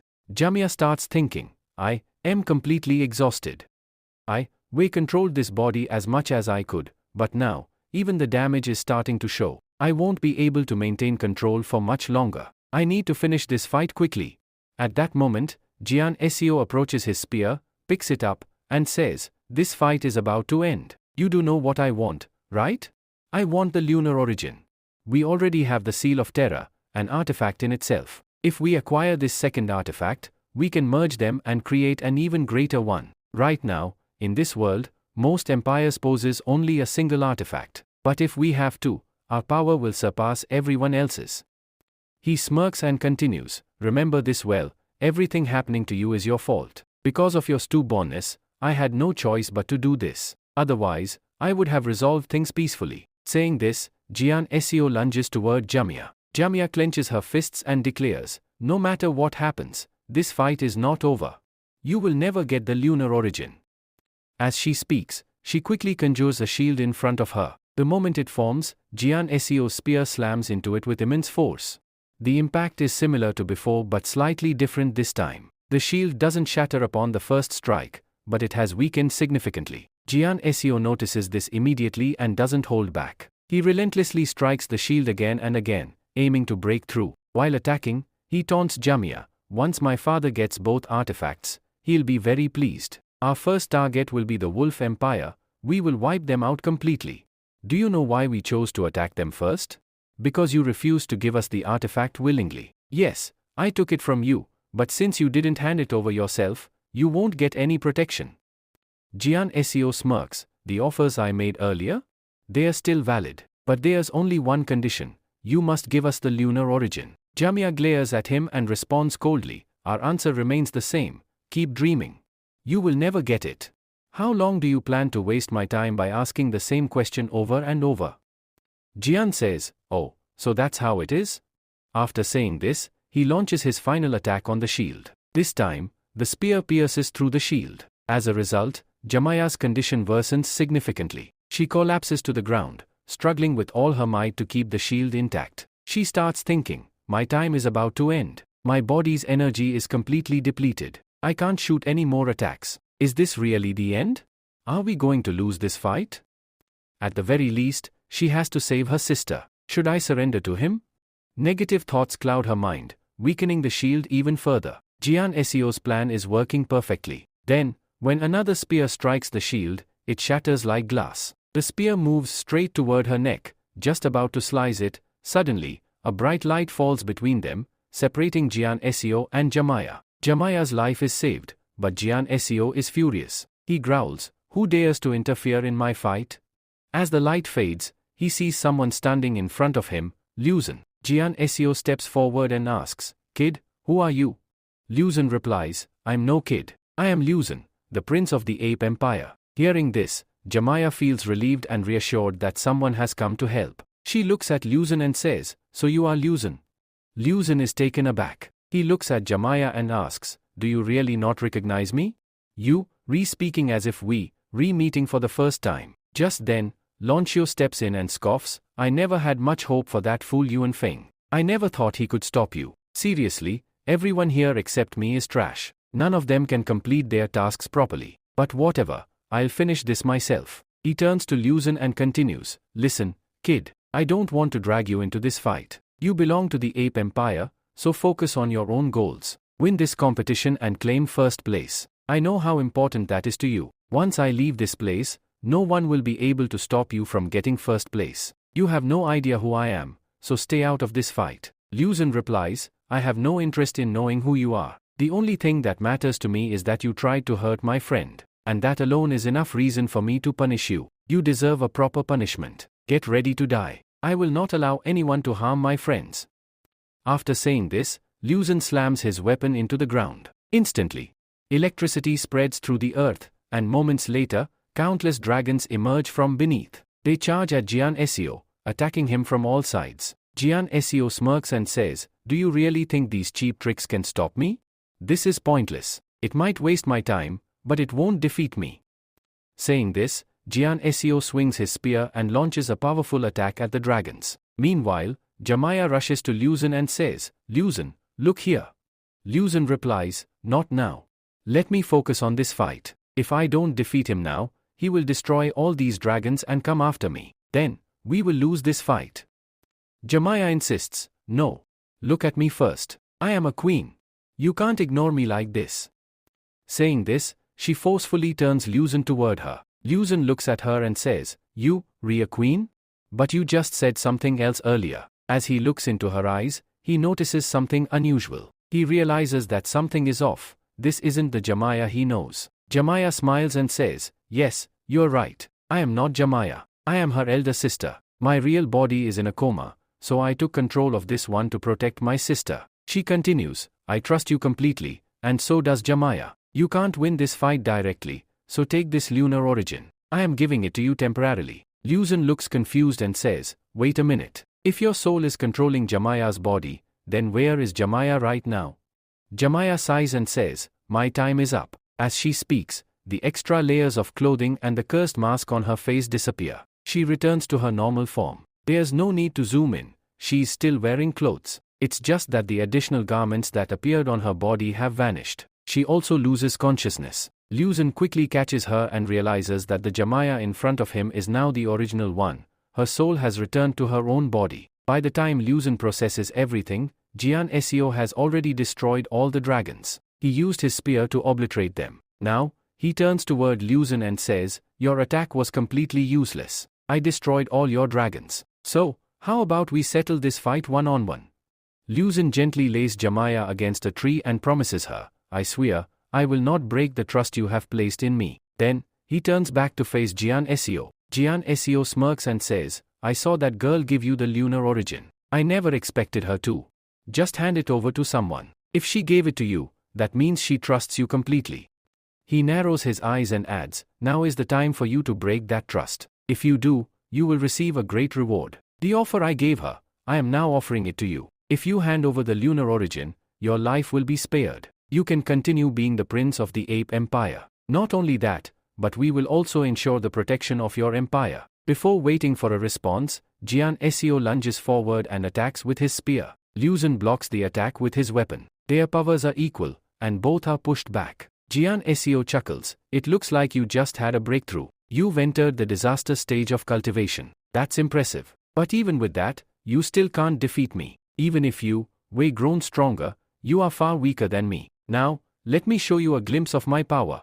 Saying this, Jian Seo spins his spear in the air. As it rotates, strange effects ripple through the earth. Then, bizarre monsters emerge from the ground. They all wield black spears. Without hesitation, they charge at Liu Zhen. Liu Zhen scoffs, these things are weak. I'll finish them in minutes.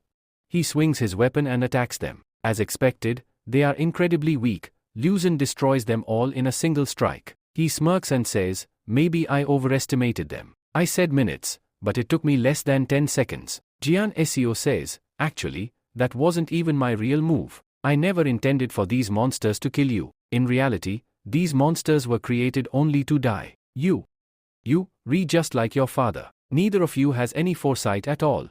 You don't realize it yet, but you, were already fallen into my trap. Liu Zhen asks, what trap? The moment he says this, he finds himself caught in it. His feet start sinking rapidly into the ground. Jian Seo smirks and says, so you do understand. This is quicksand. All these monsters around you. Their bodies were made from a strange kind of sand that I created. The moment they died, their bodies merged back into the ground. And now, as a result, you, sinking deeper and deeper into it. Once you die, the lunar origin will be mine. By the way, did you know? Every single monster you killed. They, all still here, inside this very sand. And now, they're the ones pulling you down. The deeper you sink, the more these monsters will start tearing at your body, pulling you in all directions. Believe me, the pain will be unbearable. You'll be begging me for mercy. But I won't forgive you. Once your body is torn into pieces, I'll extract the lunar origin from inside you. As soon as Jian Seo finishes speaking, Liu Zhen's entire body gets swallowed by the sand. The pressure around him intensifies, he can't move at all. Countless hands emerge from below, tightly gripping his limbs, dragging him deeper. Lu Jin gasps, "What?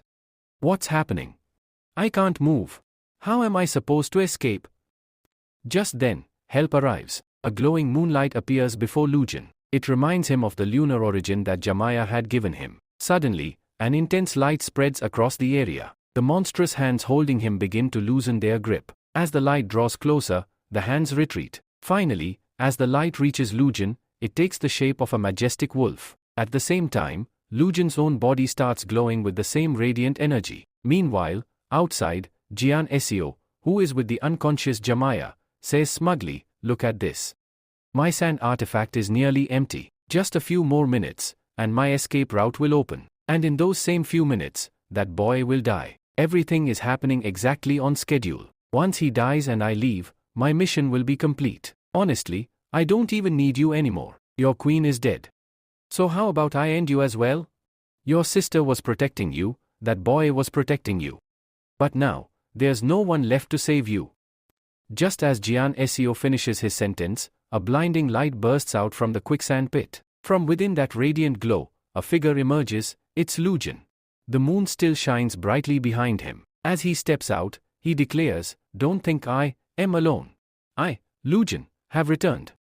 The light begins to fade, revealing the transformation. The entire area beneath Lu Jin has turned into solid stone, eliminating the quicksand trap completely. Lu Jin calmly lands on the ground, standing firm. Jian Seo, watching in disbelief, stammers, "I told you. Anyone who dares harm my friends will suffer severe punishment. I will not forgive you. Get ready to face your judgment." Seeing this, Jian Seo panics. What the hell is happening? First, that girl broke out of my cage, and now this boy has completely nullified my skill. How did he escape?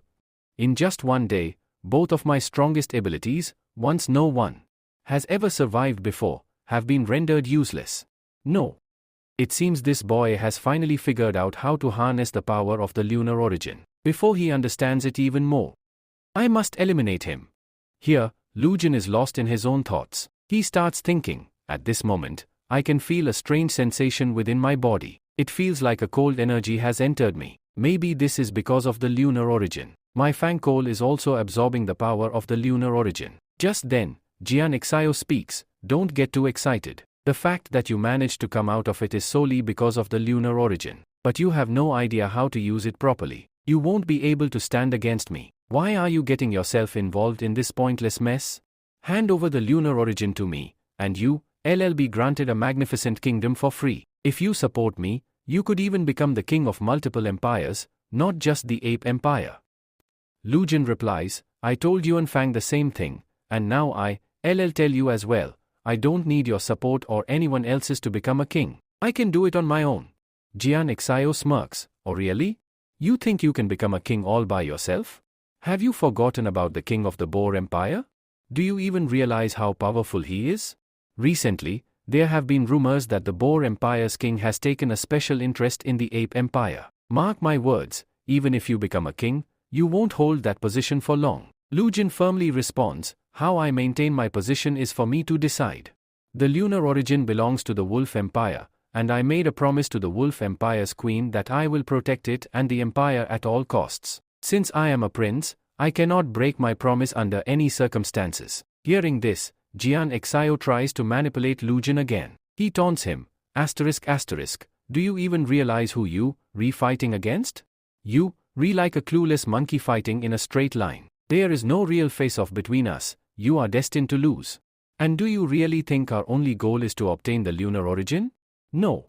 We are gathering all the artifacts and elements to forge the most powerful weapon. Once we, done, not just the lunar origin but even Fanken and that umbrella will belong to us. You stand no chance against us. My name is Jian Xio, and I am the strongest cultivator of the Lion Empire." Lu Jin clenches his fists, "Enough of your nonsense. Let's fight. I don't have much time to waste here, I need to finish this battle quickly." With that, Lu Jin takes the initiative and charges at Jian Xio. Jian Xio also lunges forward, aiming his spear at Lu Jin. Their weapons clash, but Lu Jin's weapon starts to falter. In reality, it's not just the weapon, Lu Jin himself is growing weaker. Jian Xio's cultivation level is far superior, and his weapon is significantly larger. As their weapons collide, Lu Jin is gradually pushed back, his body sinking toward the ground. Lu Jin thinks to himself, I can't fight him like this. I need to use the power of the lunar origin again. As soon as he has this thought, the lunar energy within his body surges once more. A moonlight glow emerges from him, and its energy flows into Fan Kun. A few seconds later, Lu Jin realizes something shocking. This time, it's not just the energy, but his entire weapon has merged into Fan Kun. The two weapons have combined. Since Lu Jin already possesses the chain, merging the two weapons isn't difficult for him. Immediately, his weapon is filled with immense power. With ease, he pushes Jian Xio's spear back. Jian Xio stumbles slightly as his spear returns to him. Jian Xio smirks. So, your spear has gained quite a bit of power. It must have absorbed the lunar origin's energy. But tell me, do you really think your spear is capable of handling the full power of the lunar origin? Lu Zhen says, you know about lunar origin, but you don't know about this weapon. It's very special too. Its name is Fan Kun. As soon as he hears this, Jianxiao becomes extremely excited and exclaims, is this really the legendary weapon that no one knows anything about? The one shrouded in mystery everywhere? He then grins, this just got even better.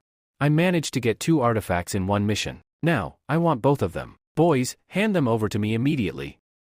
Lu Zhen smirks, wow, your greed is growing beyond limits. You were struggling just to obtain one, practically begging me and offering countless deals. And now, you redemanding both of them straight to my face? Saying this, Lu Zhen activates his app power. Behind him, his legendary app appears, radiating an energy that feels different from before. Even during his breakthrough fight with Yuan Feng, it felt unique, but now it's even more noticeable. At that moment, Jianxiao also activates his lion power. With a fierce expression, he swings his spear at Lu Zhen and shouts, now, I must completely destroy you. I'll finish you off directly, no more useless tricks. Look, my spear is coming for you. This isn't just my spear, this is your death. Lu Zhen chuckles, it seems you have way too much confidence in your spear. Do you really think a single weapon can stand against the combined power of 2 legendary weapons, Fan Kun and Lunar Origin? Let's see how strong your weapon truly is. Saying this, Lu Zhen grips his spear tightly and dashes forward. The 2 weapons clash violently. However, Lu Zhen's weapon holds overwhelming power. In an instant, Jianxiao's spear shatters into countless pieces. Shocked, Jianxiao stammers, how? How is this possible? You broke my spear. This is absolutely impossible. He grits his teeth, do you even know what my spear was made of? It was crafted from the coat of a rare, powerful monster, infused with black metal and many other strong elements. But then, Jianxiao suddenly smirks. His expression changes from shock to amusement. Well, if you think about it, this actually works out pretty well for me. He chuckles, before, I only had my spear. But now, I will have your weapon, the one infused with the power of both artifacts. My weapon may be broken, but I haven't lost yet. His eyes burn with determination. I will attack you with my own hands. No matter what, I will claim those artifacts. He clenches his fists. When my father sees me holding these artifacts, he will be so proud of me. Saying this, Jianxiao unleashes his power. A fierce lion aura erupts from his body. He punches the air, sending powerful shockwaves directly toward Lu Zhen. In response, Lu Zhen uses an elemental attack. A violent tornado bursts from his body. To further enhance its speed, he starts spinning rapidly in place. As soon as Jianxiao's lion aura reaches the tornado, it gets caught in the swirling winds. The powerful energy within the aura disperses completely, leaving it powerless. When the aura completely disappears, Lu Zhen stops spinning. He then slams his weapon onto the ground. With this impact, the previous attack is repeated. Countless dragons emerge from the earth. But this time, the dragons are even stronger, while Jianxiao is weaker than before. Without his spear, he is completely helpless against the dragons. The dragons coil around his body, restraining him. At that moment, Lu Zhen points his weapon at Jianxiao, and a powerful energy ray shoots out. The attack hits Jianxiao directly. Unable to defend himself, Jianxiao collapses to the ground, completely helpless. He groans, oh no? I lost this fight. His voice trembles, I failed to obtain what my father wanted from me, but I still refuse to accept defeat. He clenches his fists. Even if I have to die, I will not leave here empty-handed. As Jianxiao says this, he tries his best to stand up, but his body has no energy left. He can't get up. Just then, Lu Zhen approaches him and says, accept your defeat. You can't fight anymore. Jianxiao replies, no. Absolutely not. I haven't accepted my defeat. Just then, something unexpected happens. The hourglass artifact near him has completely run out of sand. Until now, Jianxiu hadn't noticed it, but when a portal opens above him and a ray of light emerges from it, his attention finally shifts to it. However, it's already too late. No matter how much he wants to stop himself, he can't. As the ray hits him, his body starts getting pulled towards the black hole. He desperately shouts, "Please. Just a couple more minutes. I need just a little more time. I will defeat this guy and take both of his artifacts." But his words are of no use. The black hole completely swallows him, and in an instant, he is transported back to the normal world. Lu Zhen, on the other hand, is confused. He starts thinking that Jianxiu got scared of him, which is why he ran away. Just then, he feels the ground beneath him trembling slightly. He immediately realizes what is about to happen. Without wasting any time, he rushes to Jemaya, picks her up, and starts running away. While running, he tells her, this place was created by Jianxiu. Now that he's gone, the energy here has depleted so much that this tree can't exist anymore. It's going to collapse completely. We need to get out of here fast. Saying this, Lu Zhen moves far away from the tree before it collapses. After reaching a safe spot, he gently places Jemaya down. Then, he starts fiddling with her cheek, as if trying to confirm something. He suspects that Jemaya is wearing a mask on her face. After a few moments of this, Jemaya suddenly speaks up, "Lu Zhen, what are you doing?" Hearing this, Lu Zhen panics and quickly steps back, nervously saying, "No. It's nothing. I was just checking something else." Jemaya suddenly hugs Lu Zhen and softly says, "Lu Zhen, thank you. You did a great job today. Not only did you save my life, but you also used the lunar origin correctly to protect it." Hearing this praise, Lu Zhen feels really happy. However, he doesn't realize that he has made a small mistake. Yujio has seen everything. The moment she steps out of this tower, she will go straight to Yuan Feng's father, Yuan Hong, and report everything. After that, Yuan Hong will definitely use his powers to do something dangerous to Lu Zhen. Until now, he was acting from behind the scenes to maintain his reputation, but this time, the attack will be direct. Right now, Hong is the king of the empire. He will certainly try to use his royal powers against Lu Zhen. What exactly will happen next? That will be revealed in the next episode. But one thing is certain, Yujio will tell Yuan Hong everything, and his reaction will be dangerous. Or perhaps, the opposite might happen. Lu Zhen already knows who was responsible for harming his father. So, when Lu Zhen finally faces Yuan Hong, will it be Lu Zhen who delivers a deadly reaction instead? For now, let's end this episode here. Thank you for watching.